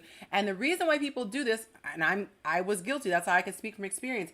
One, you're afraid to be alone, which is a sign that you're not healed because you don't love yourself. If you loved yourself, you'd be excited to be with yourself. You'd be excited to be with yourself and then grateful if somebody came, but it's not a dire situation. And two, you're letting yourself be controlled by fear. If you say, I am not going to let this person leave, I'm scared because this person might leave, put a pin in that. I ask my girlfriends this when they're complaining about their guy. You're complaining about all these things. You just listed all the reasons why he's not good for you. If I had a guy who was just as cute, just as successful, or more, everything that you like about him, but it was 10 times more, how hard would it be for you to drop this and pick up that? And that's an eye-opening idea for them. It's not that you're into that guy. You're into having a guy. A guy. That's what you want. You want a guy. Someone there, right? Because for some people, remember the beginning of the conversation? It validates them, right? It's the, I was picked. But I'm tired of seeing people just be picked and then be miserable. I'm talking about men and women. I am tired of seeing so many miserable relationships and miserable marriages, right? That's why we do the work that we do. Is we're trying to really change that dynamic for sure. And I think this goes back to like the removing yourself from the situation. There's a sense of empowerment that comes with that, right? Yeah. When you're just waiting and when you play a passive role in your life, you're not truly empowered. Baby, speak that. Right? You gotta play the active role, right? And say, I love myself enough to remove myself from the situation that's probably not good for me. Yes. And here's, at the end of the day, remember I posted this yesterday. I posted an excerpt from my book. The chapter was, when it's right, it's easy. Yes. Yes. When it's right, it's easy. I have never, if you ask people that are in healthy relationships, like you very rarely hear somebody have this struggle to get into the relationship. Yes. Just ask 10 people in happy looking, not looking. You're trying to slow down because you're like, are we rushing? You're trying to. Yeah. You're like, oh God, this is too fast. Yes. But you never hear, oh, it was such a struggle. Yes. I had to convince him to be with me. I had to convince him to like me. No, because men naturally want, like, a man is selfish. They want to lock it down. I was like, I'm pulling her off the market. Yes. I don't want anyone else to have her. You see what I mean? And so I just challenge women with that. It's like, stop thinking that you're like playing like this game. When it's right, it's going to be easy. I promise you. We have to get past that not feeling complete, because that is literally why people settle, and they settle for these toxic relationships, because at the end of the day, in their mind, it's better than being alone, but it's really not. The stress of being in a bad relationship is worse than the pain of loneliness. And then you don't even have to have the pain of loneliness if you do the work and start to love yourself. I was trying to see, is this Jerome on there saying, hey, Yonci? I'm assuming it is by your handle, so let me know. Sherelle says, so many women come to her because she's a licensed sex coach. Sex therapist, right? Therapist, thank you. They come to her wanting to learn skills, thinking that good sex will get a man to commit to them. It's understandable because that's the way society conditions us to think. Yes, society puts so much emphasis on our package, our exterior, and not enough emphasis on what happens up here. And so that's why you can have these beautiful women who are getting cheated on. Not saying that that's an excuse and that if you're a good girl, he's not going to cheat. But so many men are tempted and given into their temptations because that woman has catered to his emotional side. So many women say, ew, that bra wasn't even as cute as me. And it's true. She's not hating. Like, she's really not attractive. Look at Sylvester Stallone. I shouldn't say that out loud. I mean, not Sylvester Stallone. Arnold Schwarzenegger. Everybody was like, oh my God, look at his wife compared to the nanny. And I'm sorry, nanny. I know you're a person. But it's not always about looks. It's about him feeling that fulfillment. Nice. Let's see. True story. Hey. Not a lot of men nowadays, just grown boy in man's body. I would actually disagree with that. I have found that after, and I hated this when people said it because it sounded so cliche and convenient. Literally a month after I felt like I got that last piece, I told all my girlfriends, oh my God, I feel like I got the last piece to my healing. This has been a 6-year journey and I got this last piece. It was less than 30 days after that I ended up meeting somebody who was incredible. And I started to find that I was meeting more and more incredible people. And so it's this crazy thing. And I'm still kind of learning how this happens because I love knowing the science behind it all. But it's true that when you elevate, your circle starts to change. You don't see a lot of millionaires hanging out with a lot of broke people. And there aren't tons of millionaires. There are more broke people than millionaires. But somehow these millionaires tend to attract other millionaires. Celebrities attract other celebrities. So I'm just saying. All right. So I'm sorry. Go ahead. Here's the other thing is, it's not that there's always going to be people that are, F boys or F whatever you want to call them, right? The question is, can you identify them, and do you still choose to associate with them? Because so many people are burnt out in dating because they still choose to deal with those people. And so now you're burnt out, and now it's dating's the problem, or it's so many people in this world, right? And you're right. When you change your circles, you get introduced to different levels of people, and you're like, wow, I didn't know this existed. Yeah. You see what I mean? So I'm with you. Yeah. And I would even say even algorithms on social media, because a lot of people are meeting people online. If you change what you subscribe to, the channels you subscribe to, the posts, the accounts that you follow, it literally changes the algorithms. When I started looking into self-help and understanding, I started being suggested different channels, and literally accounts were being suggested me. So you could have a husband or wife that finds you on social media, but you're looking at all this ratchet stuff and all the world star type stuff, and it's attracting I'm just using an example, but you're attracting the other ratchet people. If you start getting into the space of people who are emotionally intelligent and bettering themselves, you're going to gravitate. Perfect example. I come across you, Cassandra, Inyatu, Sherelle. I am attracting these people because now I'm moving in this space. I'm not following the Real Housewives, no shade, no shade. I'm not following those things. Even if I might watch it from time to time, I'm not letting that be the majority of what's coming in. Real quickly, I want to do a quick pause. We still have 2 questions for you, but I want to be sensitive to time. I got time. You're okay? I got time. Okay. All right. So, what did you? Forgot my little graphics here. Gotta have my graphics.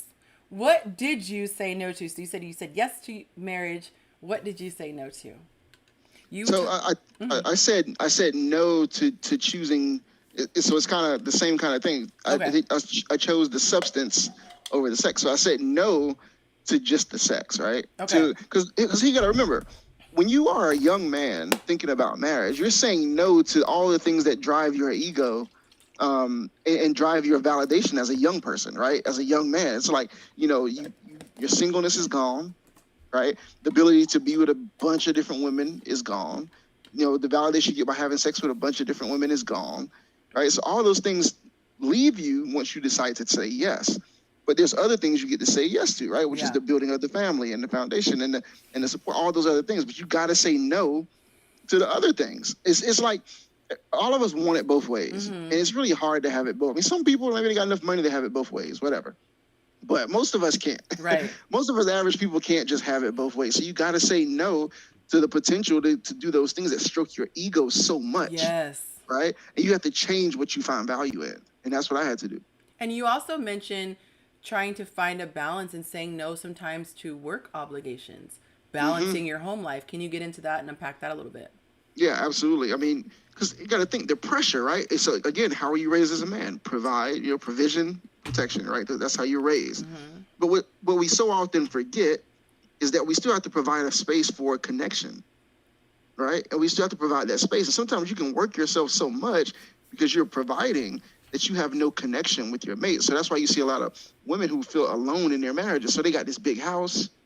You see, you know it. I mean, you got this big house, you got this money, you got the cars, you got all this stuff, but your woman doesn't feel connected to you, right? So now she's messing around with the pool boy somewhere. It's like, so it's like it's kind of like that's what happens, right? We forget, right? We have to provide space for connection. So that means sometimes maybe you're not going to make that extra couple $100 that day. Yes. But what's worth it is the connection you get with your family, because that provides a sense of security for her too. And having that I was going to say, having that self-control, because we, in the American culture, the Western culture, we live so far beyond our means. Maybe you don't get a new car every 2 years. Maybe you cut that cable package down. I mean, people are spending hundreds of dollars on cable packages. Maybe she's not getting her nails done. That's where that logic comes in. Okay, on the one hand, you're asking him to cut down his hours. But on the other hand, you're driving that bill sky high. You're spending on a credit card. You're spending money you don't have. You're trying to have luxury vacations. Well, what would you rather do? Would you rather have your man at home? We have to be realistic. And also, as women, help him too. So agree. I so agree. I think men really appreciate when they can be allowed to take that cape off.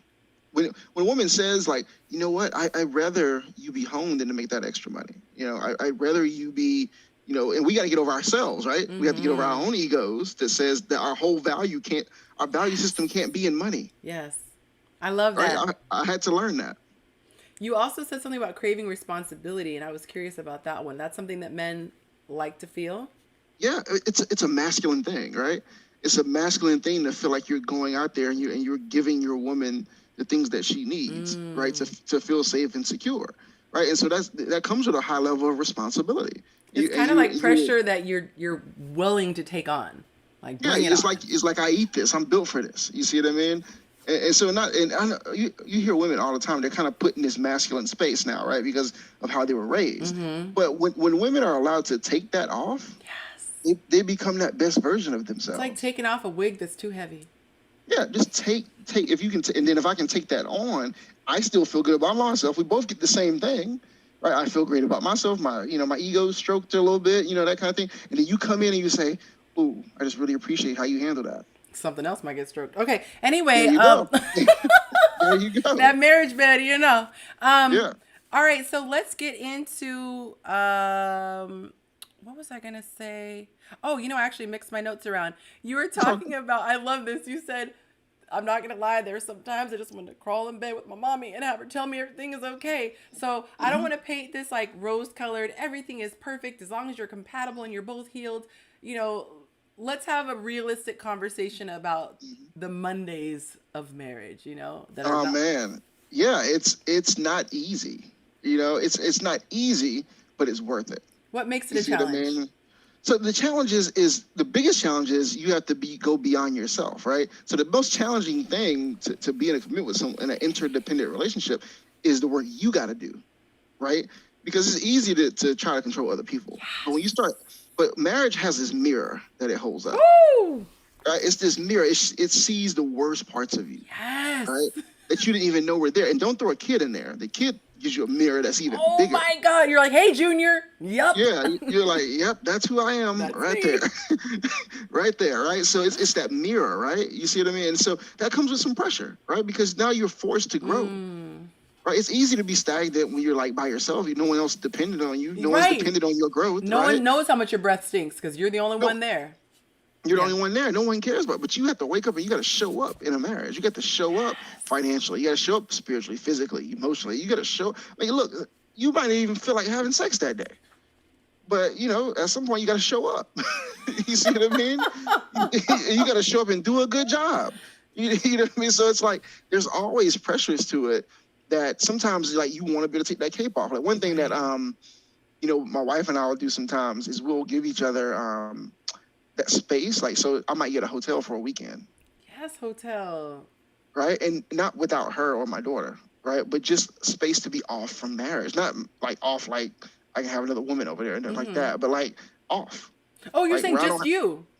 Yeah, just me. Oh, got you. Okay. To recuperate and like have your own. To just be off from it. You see what I mean? And that is recharging because like even when you're home, you're still kind of on. That's really smart. Because I think maybe women should do that too, where maybe she goes off to the spa for a day or do an overnighter, because it's true. Like, I'm sorry, but I remember Kim Kardashian. I hate to do this, but I watch that show every now and then. And it was during the pandemic. She was overwhelmed because, of course, there's no nannies and stuff. She had 4 kids to tend to, and Kanye was had COVID, so he couldn't physically help. So at one point when he finally got better, he said, look, I'm going to take the kids, go to, I don't know if it's Montana or wherever their property is. I'm going to take the kids. He took all 4 kids. And you see this little montage. She was having a blast, eating ice cream, watching TV. No one's interrupting her. And then she got to hit a wall. She was like, okay, I want my family back. But it's that balance. Like, you want to get to the point where you're craving your kids, because she was finding herself fussing too much and doing all this stuff. You do. You're still a person. So I like that you said that. I didn't mean to take over your point, but... No, but that's the point, though, right? That. The point is you have to be, but that takes consciousness. Don't lose yourself. Yeah. Right? It takes a level of consciousness where you got to say, you know what? I need this. I need it, even if it's a day. And a partner that's understanding that it's not about you cheating. That's the other. It's not about you. Them. Like, yeah. Oh, you want to get away from me? Right. I always said that. Oh, you want to go be with the boys? Oh, you just can't stand being around me? Until I actually had fun girlfriends. Then I was like, oh, it's really not about him. It's just my girlfriend. It's really not. But look, you noticed that. You figured it out. You were like, you know what? I know people who will literally be like, like their wives or whatever doesn't ever want them to go anywhere that's not with them. And I'm like, that is the biggest blessing to your marriage, is when you allow your mate space. Let him miss you, baby. Those are the best nights when you come home from being away, because otherwise it's like, there you go again. Absence. Oh, you still here? Absence makes that heart grow fonder. That's not a little catchphrase for no reason. Mm-hmm. Wow. You said, what else? I jotted down a couple things you said. Oh, fear of failure. Mm-hmm. Speak to that, because I think a lot of women don't understand this, because women are not raised in a way where it's succeed or fail. It's picked or be what is it called? Be an old miser. It's like be picked or that. Those are our worst case. So our worst case is not being picked. But for a man, I would imagine it's not succeeding, which is why a lot of men, this is a theory, and I know I'm throwing a lot at you right behind trying to ask you a question, but so many men throw the stats out about women are the ones who tend to initiate divorce more, and I have my ideas about that. But one of the things that makes me wonder is it because they feel pressure from society to not look like they lost? Like, I'd rather look like I didn't lose my family, so I'm going to stay in an unhealthy situation and compartmentalize and just live elsewhere mentally, but I don't want to take that L. Is there any truth to that? No, absolutely. Men play to win, right? It hurts our egos tremendously when we don't win, right? So we don't play to lose. And so when it comes to our work or sports or our marriage or whatever it is, we want to win, right? But it kills us when we don't, right? It makes us feel less than, because that's the pressure you've been put on, like your whole life. Like, you don't really get to take that cape off, right? It's like, what did you do wrong? Like, and then let's not mention that most of the time it's automatically blamed on a man, right? The failure of the marriage is 90% of the time is blamed on the man. No one ever stops to ask the woman what was your part. Did. Yeah. No, it's like, oh, well, he must have done this, and this. No one, you rarely hear somebody stop and say, what did she do? What was your part in that? Yeah. What was her part? It's like, oh, well, he called another woman, or he did this, or he Or did that. even And the it's like, woman asking herself, what did she do? yeah, that accountability, man. Usually women don't do that, have that conversation until years later, when they're I like, literally was going to say, it was years, mm-hmm, years later when I realized he wasn't a demon spawned from hell. I was like, oh, I actually kind of like provoked and provoked and provoked and provoked and he yeah. snapped. Oh, Uh, that was humbling. but it goes back to the beginning of our conversation, was that idea of happy wife, happy life, right? It's that entitlement, like everybody's here to serve you, and really we're here to serve each other. And if we go into the relationships with that idea, it changes the game. But if we don't, then you have one person, who's getting everything they want, and then the guy's like down here, he's not getting anything he needs, but yet the world tells him he's not allowed to need anything because that's selfish. When I tell you princess syndrome, I called it trophy wife. Mm-hmm. I had a realization after the fact. I didn't know the term princess syndrome at the time, but I said, oh my God, I actually wanted to be a trophy wife looking back. What I Mm-hmm. sold him on was like freaking Ruth, Proverbs 31 woman. That's what I sold him on. I described my mother. My mother is a goddess. Like, Mm-hmm. you could eat off her floor. She's cooking 5-course meal. Like, my mom is amazing. And looking at it, I was like, if I really actually took the time to know who I was, if I loved myself enough to discover Yonci, which is why the channel is called Chasing Yonci, because I started to chase her after that, I would have realized I don't want to cook. Actually, I don't even know how to cook at the time. I don't clean now, so why would I think I'm cleaning as a wife? I'm totally lazy and irresponsible. So basically, I just want to be a cute face and be your friend. That's not what he signed up for. He signed up for a partner to hold down the fort. And I couldn't even see that. But you're right. It comes from that mentality that, you're just God's gift to men and they should be grateful to breathe your air. And mine actually was like, no, I kind of want to cash in on the offers that you committed to. See, here's the thing, because when you talk marketing terms, right? The marketplace has shifted, right? The marketplace has shifted because of availability and access, right? So there's so much more access. So before, a man saw a woman, he was like, "Oh man, I might not ever see her again. Let me get her." And they couldn't get the sex, so they had to You had to lock latch her on, down. right? Because she had this. That was the power, right? And it was less available in your mind because you didn't have access to all of them, and that's where the sex was. So now men see it like, oh, so now there's a lot of access, Uh-huh. and they have sex pretty easily. So now what? Right. Now what am I signing up for? Right? What other qualities are there? Same What's thing with that men. Like, what's the differentiator? differentiating factor? Uh-huh. What is the thing? And so, but we've made that a bad thing, right? Like the minute men started having some sort of standard Standards, God forbid. or desire, it's like, oh, how dare he have a standard? I am a Yes. woman, I mean, women right? are like insulted. How dare you? You're telling me there's something I need to come to the table with? How dare you? Yeah, absolutely. And women, here's the thing, women have so much to offer, right? But it's like tapping into the fact that you have to be able to present those things too. Right. You see what I mean? Like a woman will take anything a man does and multiply it. Like, we understand that. Like, men aren't stupid. This is the problem with us making men into these simplistic beings. Right. Men are way smarter than we get credit for. Right? We're more strategic. Like we think we're dumb because we chase sex a lot. Right? But we're not dumb. You know what I mean? We're not dumb. Like we understand this. And so we want to have a voice. I like that. Let him be heard. And you know that saying, they say, what do you bring to the table? My response was, I am the table. But now there's a caveat to it.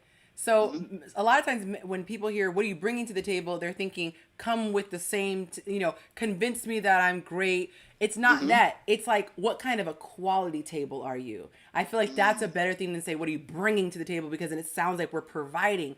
But it's like, are your legs sturdy? Is the surface clean? Is it smooth, or are there bumps and I try to put my cup down that's going to spill? What kind of a table are you? I don't mind investing in the table and purchasing the table and committing long term to having this piece of furniture. but I need to Hmm. know that the tables aren't wobbly legs. Or are you freaking missing the chairs? Like, yeah, I mentioned the table, but I kind of want to sit at it. So, do you have table chairs, and do the chairs actually meet the height of the table, or you got a bar stool with a coffee table, or you got really low, you got Moroccan pillows for a high round, the high boy table. So it's Absolutely. about understanding that while you're not like proving your worth, you want Mhm. to be worthy. Just be worthy, and the person Absolutely. will see it. The It will right see it. person will appreciate it. Yeah. But let's address this, John. So, all right, so you got the table. Table's good. Here's what I'm learning though is the same thing that women think that the things that women want in Mhm. men, they think men want that in women, and they think that's the table. So they lead with their table being their accolades and their accomplishments and their degrees and how much of I a boss speak they four are. languages. I do all these things, and meanwhile, the man is like, I don't like that table sounds cool, but Yeah. this table over here that's full of like feminine energy and attractiveness Yes. and appreciation and respect and peace. I'm Oh, looking I for a like that dining room table. table, and you're bringing me a TV tray or a coffee table. It's like, what am I looking for? It's the marketplace. We give Mm-hmm. the marketing terms. How do you understand your target market? Yeah. Right? If I'm a man, I am not walking out leading with the fact that I'm not going to walk into a dating scenario leading with the fact that I know how to vacuum really well. Right. Or that you're so in touch with your emotions. Yeah, I'm not leading with that. I It's a cried 4 times quality. last week. It's a good quality to have, but Yes. what are the things that and no man has the time to get to know every woman on that level. You see what I mean? Say, Troy, would you say that again? Like, Would you so what say I said that was no again? man has time to get to know every woman on that So level, the you need depths to of that lead woman. your headline, your billboard. Don't bury it in the fine print that's like 5 font. Mhm. That you But, have to throw but, in there the what, legalese. but we taught women though, right, to hold out on we're not talking sexual, but we talk like he has to earn like Yes. that part of you. And I'm like, but if you are that, like we talked about earlier, if you just Yes. are feminine, if you just exude that energy, now it's like that's a part that draws him in. Same thing for a man. Like the masculine man that women are attracted to, he's not the one in there saying how masculine he is. He's not that guy. And he doesn't have to The talk one about how much money he has. He's going to drive up no, in his car. He's going to yeah, have his he doesn't watch in have his to do arm. all You that. don't He have to does say not have it. to do all that. And he lead men are smarter in that way because we lead with the things that we know That women, are liked. Right? Right? We're just gonna like lead with that. women lead with sex, but they don't realize you're leading with what gets them in bed. Like I said, you're leading with what makes them want to take you home. You're not leading with what makes them want to take home to mom. And that's Yes. the difference. If you're leading with that nurturing, you're leading. And I feel like it's like this. When you truly value yourself, you don't have an energy of, oh, let me see if you're if if how would I put it? You're not leading with an energy of, are you going to pick me? Are you going to pick me? And I got to play all these games. You're Mm-hmm. actually in a confident way saying, I don't even know if he's, I don't say worthy, but you have your own value. So you're like, I Yes. don't even know what he's bringing to him. Let me take a look. But it's a different posture than like, what are you bringing? It's It's just, a different you're posture. just open. You're showing yourself, and you're allowing him to show himself. And you want to cultivate an environment where he's comfortable, because that's when he's going to be his truest self. And so I think that's, really crucial. Rude Boy had a question. CT Rude Boy had a question. He said, have you guys talked about why to choose marriage over just a life partnership? And I love this question. I actually did a video, why did I get married? Why the heck should I get married? And I think we ended up talking about everything but that. So I want to redeem myself in this question, in this video. So Yeah, I mean, to me, it's simple. So, look, I don't judge how everybody wants to live their life, right? For me, I want it to be married, right? There's levels to it to me, right? There's this commitment to God, right? And then there's also this contractual commitment that gives me a sense of security, right? And contractually, I can do things with a wife that I can't do with a life partner. You see what I mean? Like she has access to certain things that a life partner probably just won't have, and it gives me a sense of security that it's this added sense of commitment. yes. It's a lot harder to get out. Like if I wake up with a life partner one day, I can just say, I'm tired of being a life partner. I don't have to go through a whole lot to to not do that. You see what I mean? Right. I find value in it spiritually. I find value in it contractually. And that's why I did. I'm not saying anybody's wrong for not wanting to be married. I'm just saying that's why I chose it. The, I've always found this interesting. The marriage certificate is the only thing that's just described as a piece of paper. And this is not directed at you, Rude Boy, but that's the only contractual paperwork that is dismissed Mm-hmm. often. If you go to buy a car, you don't give all the money up front unless you're just really wealthy and you're like, here's 50,000. More than likely, you enter into a contractual agreement. The dealer doesn't go, well, you know the deal. I know the deal. Just send over the money when you can. You value getting that crap in writing. When you are entering a business agreement, you get it in writing. When you're getting signed for a deal, you get it in writing. If you are getting a job, you're going to have outlined what your duties are and how much you're going to be getting paid. Literally everything. When we go to school, we don't go, we know I did all my 4 years. No, you're like, give me that diploma. That diploma, that paper doesn't mean anything, but we value it because it's either proof that we did something, or it's representation of a contractual obligation that is difficult to wiggle out of. And so I just want people to explore that. If you're going to do the exact same thing in your marriage, I would flip it. Then what is the advantage of being a life partner? The only advantage, in my opinion, is easy out. It's easy out. And I'm not going to lie, I've considered it. Like, I was a little scared after getting a divorce. Like, I don't know. If it weren't for my faith, I didn't feel like I was, out of God's will by having marital relations, not being married, I'd probably be kind of tempted. But you're right. There is this commitment there. When she shares your last name, you guys have taken this vow before God and all of your friends, and it is a biatch to get out of. So I know in the state of California, you get half. We are a community state. So, there are a lot of ramifications that come with that. It affects your taxes. It affects your medical visitation rights. It affects your legal abilities. If someone gets locked up, you can do certain things as a wife that you cannot do as a spouse. They can't. Healthcare. Right. I was in the medical. Right. Yeah. Healthcare. Oh, You're you right. You're said that. right. Yeah. I forgot. I was talking about visiting them in the hospital, but yes, Yep. healthcare too. Uh, a spouse cannot testify against Testify against you in another court. spouse. Yeah. There are so many things, that if you're married, it's different. All right. So wrapping up this section, the last thing that you said, oh no, this was actually just a question that I had. So you were a month out from your actual wedding day when you wrote the ebook, which, by the way, how long have you been married? I never asked you that. So we've been together 15 years, but I've been married 7. It'll be Whoa. 8 in April. That's a long time, 15 years. Okay. Well, congratulations, by the way. Yeah. You said 8 in April? 8 years married in Yeah. April? Okay. So you were a month out from walking down the aisle when you wrote this book. Now, we'll just say 8 to round up. 8 years in, how is your view on marriage now? And obviously, even if you wanted to, you couldn't say, I hate it, I want out. Like, I'm not asking you that question. But, like, is it a different sentiment, good or bad, now that you're actually in it versus single people who are just talking about it and hearing other people share their experiences? Oh yeah, it's so it's a few ways I want to answer that question, right? Number one, now that I've been in it for this long, I am extremely passionate about helping people understand the realities of it, right? Because I feel like everybody teaches you how to have a wedding. Yes. No one teaches you how to be married, right? So that's one thing, right? I love it. I enjoy being married, right? I enjoy it because it is that thing that pushes your level of growth to a different level. Mm-hmm. Right? And but it gives you peace. Yeah. It gives you comfort if you have the right partner. You see what I mean? Mm-hmm. But my growth trajectory went like exponentially here once I got married because I had the support around me, right? So that's another piece of it. So the growth is tremendous, right? What I didn't understand, which I had to really start to learn, was the seasons of it, right? And that each season may require you to develop different skills. Right.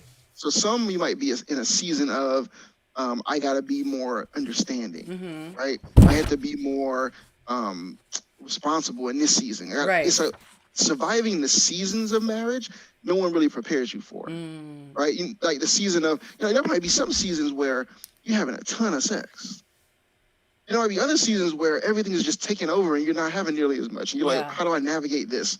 What are the things that I need to do and to change? So Yeah. to me, I would say I am a marriage advocate because I feel like it helps us be better people, and I know it helps us have better communities, right? Because Yeah. we can be life partners, we can talk about all these other things, right? You know, Right. baby mama, baby daddy, girlfriend, boyfriend.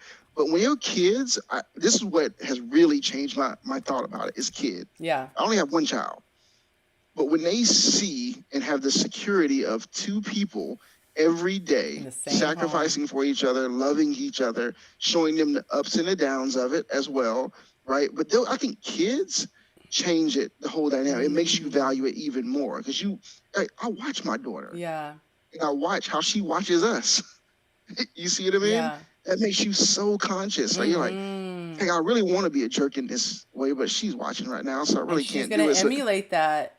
If and you're she reckless with copies. your mouth, she's going to be okay with someone being reckless with her, with their mouth. There you go. Yeah. And so like once you throw the kid into it, I think it's even more of a commitment level that I didn't even know you could go to. I didn't know you could get that much deeper, right? So every year there's more depth to it. You're like, You have oh, more there's of a vested levels. interest now. Yeah.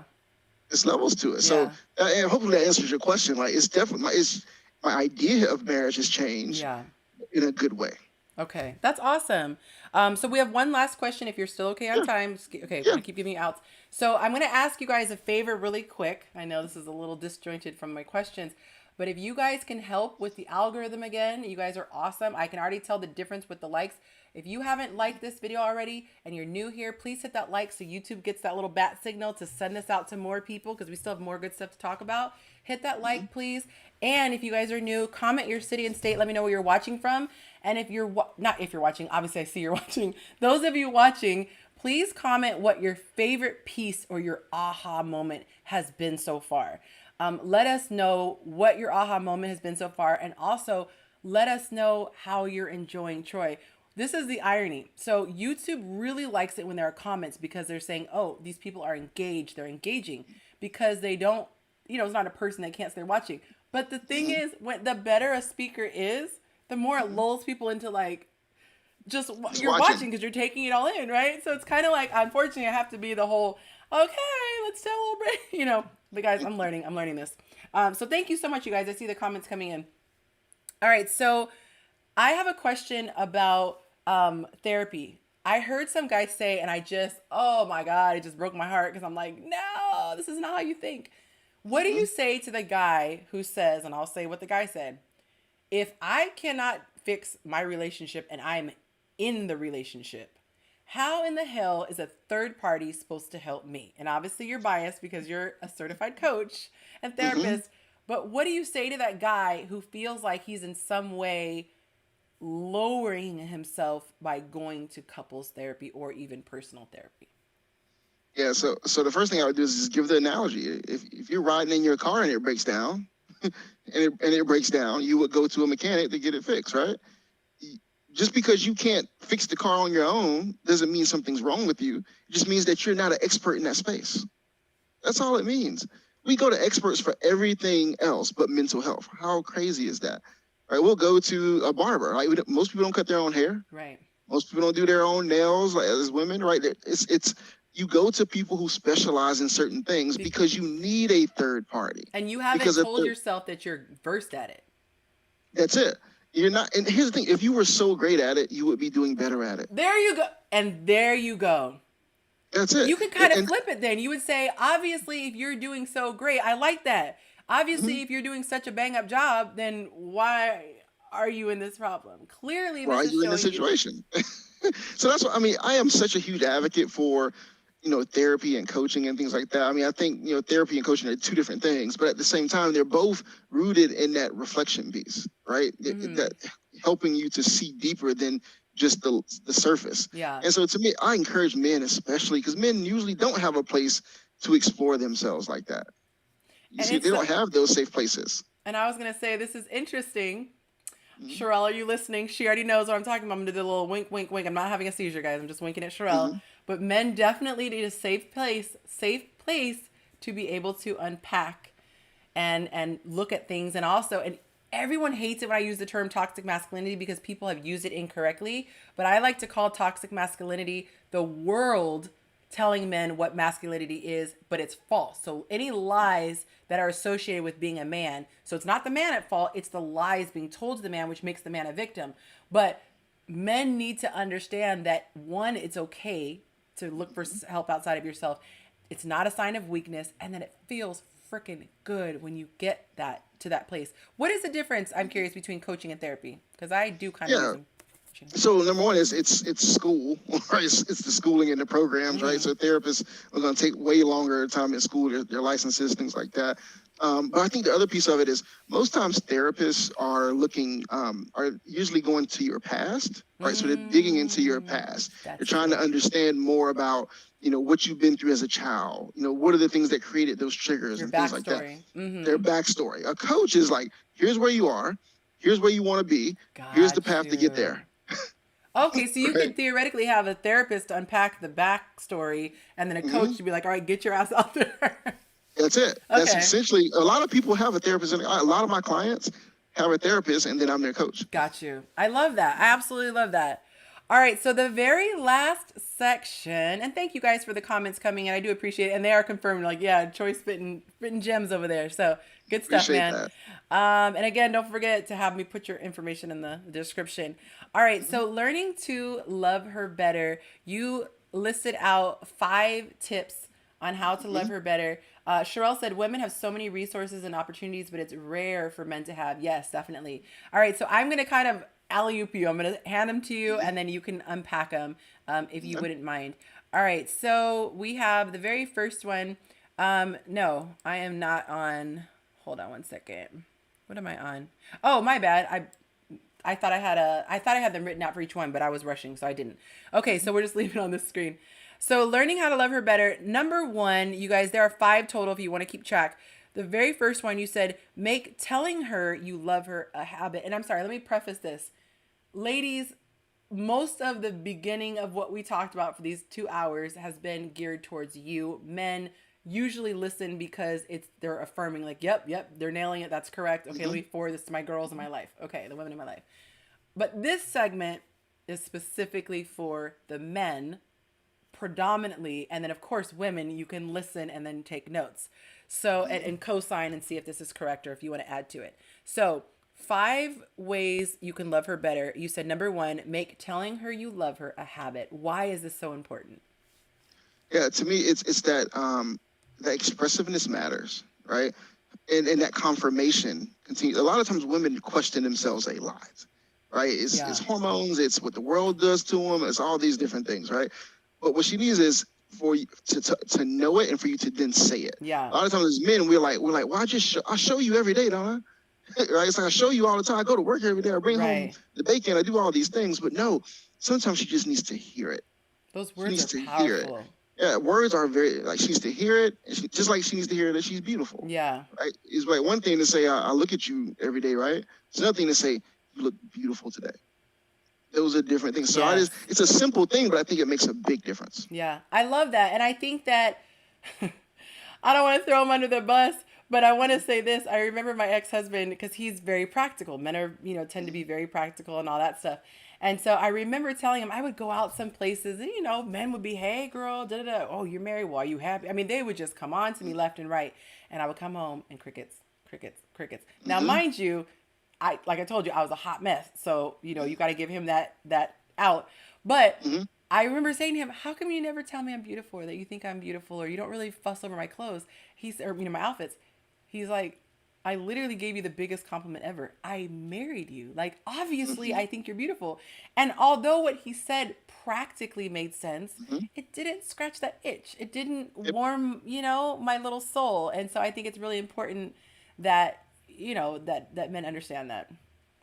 And I bet he loves it when he gets a fresh haircut and you say it looks really good. I'm sure. Right? Why do you think on Fridays you see 1,000 men posting selfies of themselves? Because they got a haircut. It's so funny because I did not understand that. And what's so sad is I don't really notice. Like, I can't, especially when they have their hair low. Like, I don't really notice. Maybe I'll see. I can tell if it's really scruffy here and they clean that up. But it's so funny. You've probably seen those videos of the guys who are like, walking into the thing, and it's like, have you seen those types of videos? And they're Oh, like, I've seen it. and they're like walking out. It's slow motion. The guy is like, yeah. Mm-hmm. But you guys do. You feel amazing when you do. And so if we don't acknowledge it, it's kind of like, oh, a little So deflating. get that let down, right? Yeah. There you Yeah. go. Okay, number 2, for those of you taking notes, number 2, listen to her. And you said before, don't listen to respond. Listen to understand, right? Listen to truly hear, because at the end of the day, women do talk a lot. I mean, let's just be honest.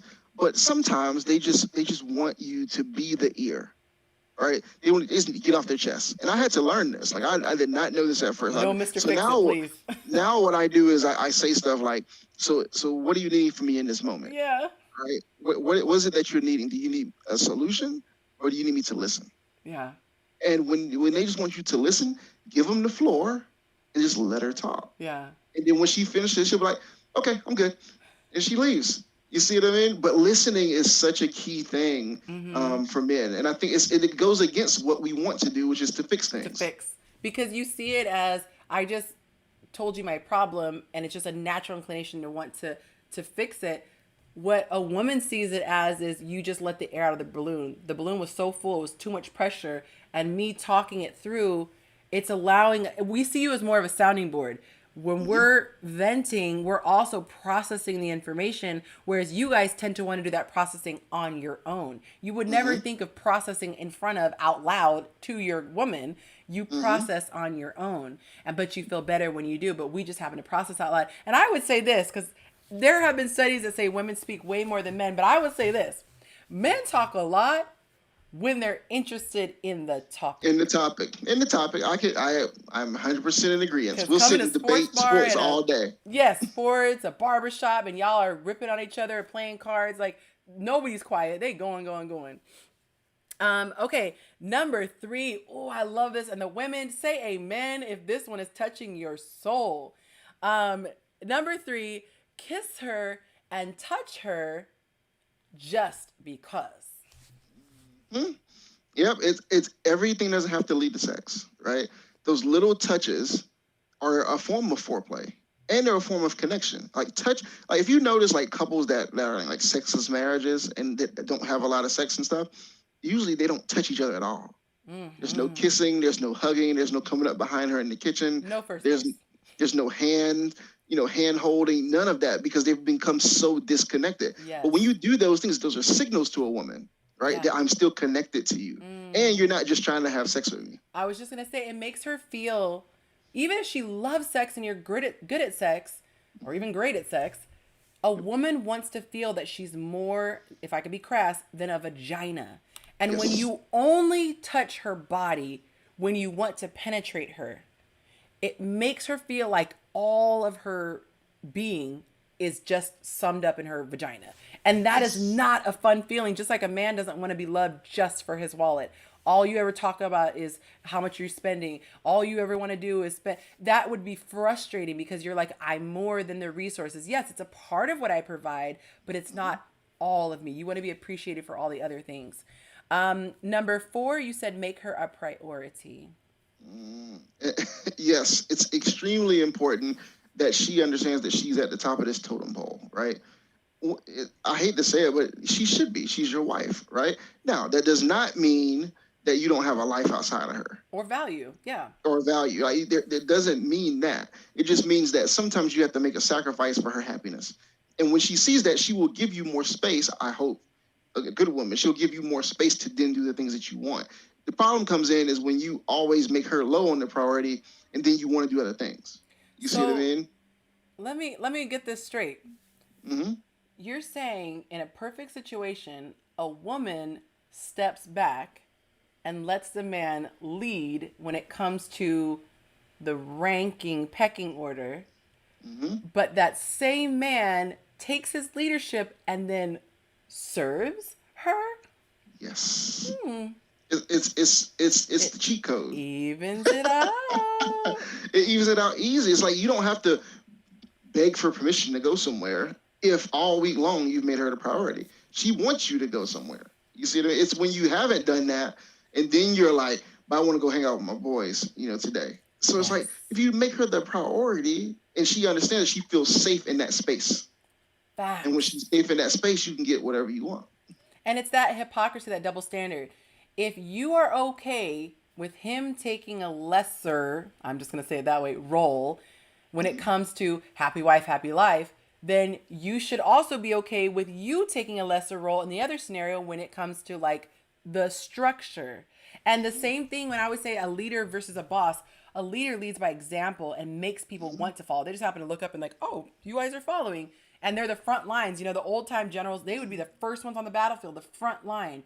And then you have the bosses who try to force. So when you have a man who is really a leader, he's just saying, I'm actually being on the front line. If anything goes down, I'm the first one to take a bullet. And if we make any wrong turns, I'm the one that's getting pulled over because I'm in the driver's seat. If we don't always look at it as a negative thing, and I told my bosses, and I apologize if you guys have heard me say this on another video. I told my boss that I worked for 3 years. I was a marketing director of a restaurant chain. And because he allowed me to work simultaneously with him, he didn't ever come visit me. Like I worked by myself. He totally gave me, what is it? Autonomy? Is that the word? Autonomy. Yep. Okay. And so it was awesome. I said, you know what? His name was Jaime. I said, you let me get as close to entrepreneurship without the scary part, that commitment. Granted, yes, I don't get all the financial benefits, but I get the thrill and the high and the rush. And I feel like as a wife, we can stand behind the husband and the wind is hitting him and he's breaking that wind, but we get to still be outside. But we don't have to have that grueling wind in our face. The man is the one taking it on and he's the lead. So I want to, take away the negative characteristics of leadership. All right. And the last one, number 5, you said notice her, which kind of ties in with the other ones. Yes. And what I mean by notice is I feel like a lot of times women get lost in a marriage, right? They get lost, they lose themselves, especially if they're mothers, and things like that, right? So they can get to that place where they don't feel seen. Yeah. They don't feel noticed. But your job is to help her feel noticed, whether it's, man, I love how you are with the kids. I just love how nurturing. I love how great of a mother you are. Or, man, that meal you made was exceptional, right? So noticing the things that she does to keep things going, that stuff matters, right? That matters because otherwise it feels like a job. Like, it's like, think about it, if you were on a job every single day and no one ever noticed your work, how would you feel? They did a study, Troy, and they said, I don't remember the percentages, or if you've heard of the study, but they did a study and asked a bunch of people in like high positions if you had the opportunity to get a raise or get acknowledged more often for your work. They said hands down, everybody picked being acknowledged. That's it. Be acknowledged. And that's human nature. You want to feel appreciated. You want to feel acknowledged and seen. And the other thing about noticing, here's one other thing. One little tip here. When she changes something, you got to notice it. Right? If it's her hair, if it's her lipstick, if it's her outfit, she wants to know that you're paying attention because people in the world notice. Facts. But she's doing it for you. Right? For herself too. But a lot of times, like, when you don't notice it, it's like, deflating. What did I do all that for? Yes. It's like, I got new hair. I cut my whole hair. So I got a short dude now, and he didn't even realize it. Yes. I think it's so true. And I love what Bum Bum Fitness said. She said safe is the key word for both parties. And I would actually agree. I'm usually hesitant to be like, okay, we're focusing on this gender. Don't worry about the other one. But it's true. If you net it out, the woman wants to feel safe and secure, and she will open up. If the man feels safe and secure, he will give more. It allows feeling safe puts us both in our proper roles as feminine, divinely feminine, and divinely masculine. And I think that's a beautiful place to end with. I didn't want to cut you off. Were you going to add something? No, I think that was a great place to end. I agree. Can you guys do some clap emojis for Troy? Let's do it. Thank them. It is 10 o'clock his time. I'm assuming you have to get up early in the morning. And so you are pushing through the fatigue. I can see it, but you are a professional through and through. I really appreciate you guys. He was only committing to an hour and a half. He has stuck around for 2 hours and 15 minutes. So really give him some love. I'm an entrepreneur. So for me, I technically could sleep in. Well, no, actually, I have to get up at 4 to go work out. You got to get up at 4. I was like, wait, but I'm at least 3 hours ahead of you. So I want to give you your accolades. So I have my closeout that I'm going to be doing. If you want to dip right now, let me know. I totally understand. I know you have to sleep. And tell your beautiful wife, thank you so much for sharing you with us. It's a I will. lot being a content creator on top of having a 9 to 5. So that's huge. But before you go, is there anything you want to say? Do you want to plug anything, any projects you're working on, or just whatever you want to say? This, the floor is yours for the next 30 seconds to a Yeah, minute. for sure. So, first of all, thanks for having me. I appreciate you sharing your platform with me, and your audience with me. I appreciate that. I hope they got some value out of our conversation. What I love is the fact that it comes back to just seeking to understand each other better, right? Yeah. I think that's great. I really want to encourage anybody, if they got any value out of this, to go and get the Yeah, I was gonna book. say tilt it forward a little bit because that light is There you reflecting. There we go. go. You see it? Teach me how to love while what you don't know will hurt you. It's on Amazon. If you just search Troy Spry, you can find it. But And I'll I'm put the telling you, this link. is, yeah, put the link as well. This has blessed not millions, thousands of people. I wouldn't say millions, Hey, thousands of let's people. speak that into Yeah, existence. speaking into existence. But it's a simple read.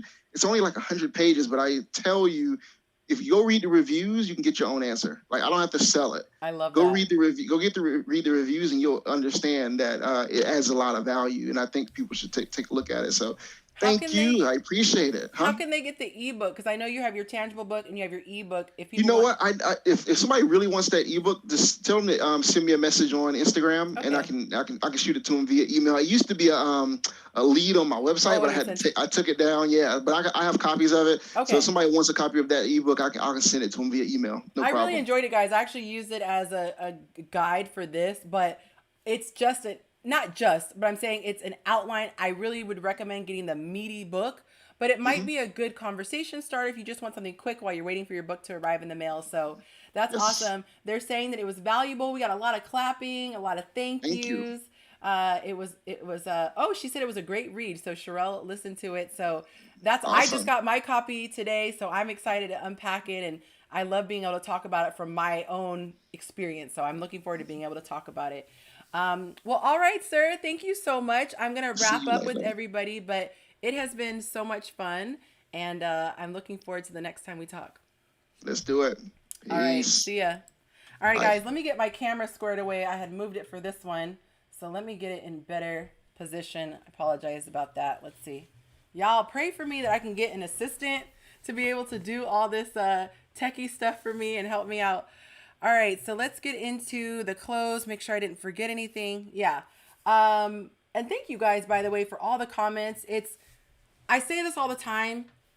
We work so hard as content creators to bring stuff that we think is valuable. And so we literally live for feedback. I mean, I'm here talking to a computer. Troy was talking to a computer. At least he and I could talk to each other. But it's everything when you guys give us feedback. So those of you who have reached out to me on Instagram, those who have commented, those who have emailed me, it means the world to me. And as you know, I acknowledge every single comment. If you guys haven't followed me on social media, I'm everywhere as Yonci. I'm on Facebook, I'm on Instagram, I'm on Twitter, I'm even on TikTok.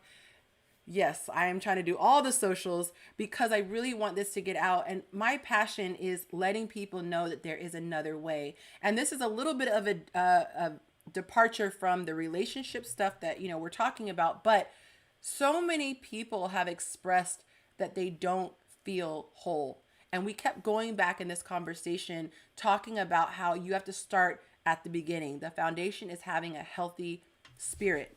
And if you feel like you are desperate in any way, you feel like you're suffering. That's probably the best word to describe it. If you feel like you have ongoing suffering and you're not content, you don't wake up every morning just ready to get out of bed, jump out of bed, and be super excited.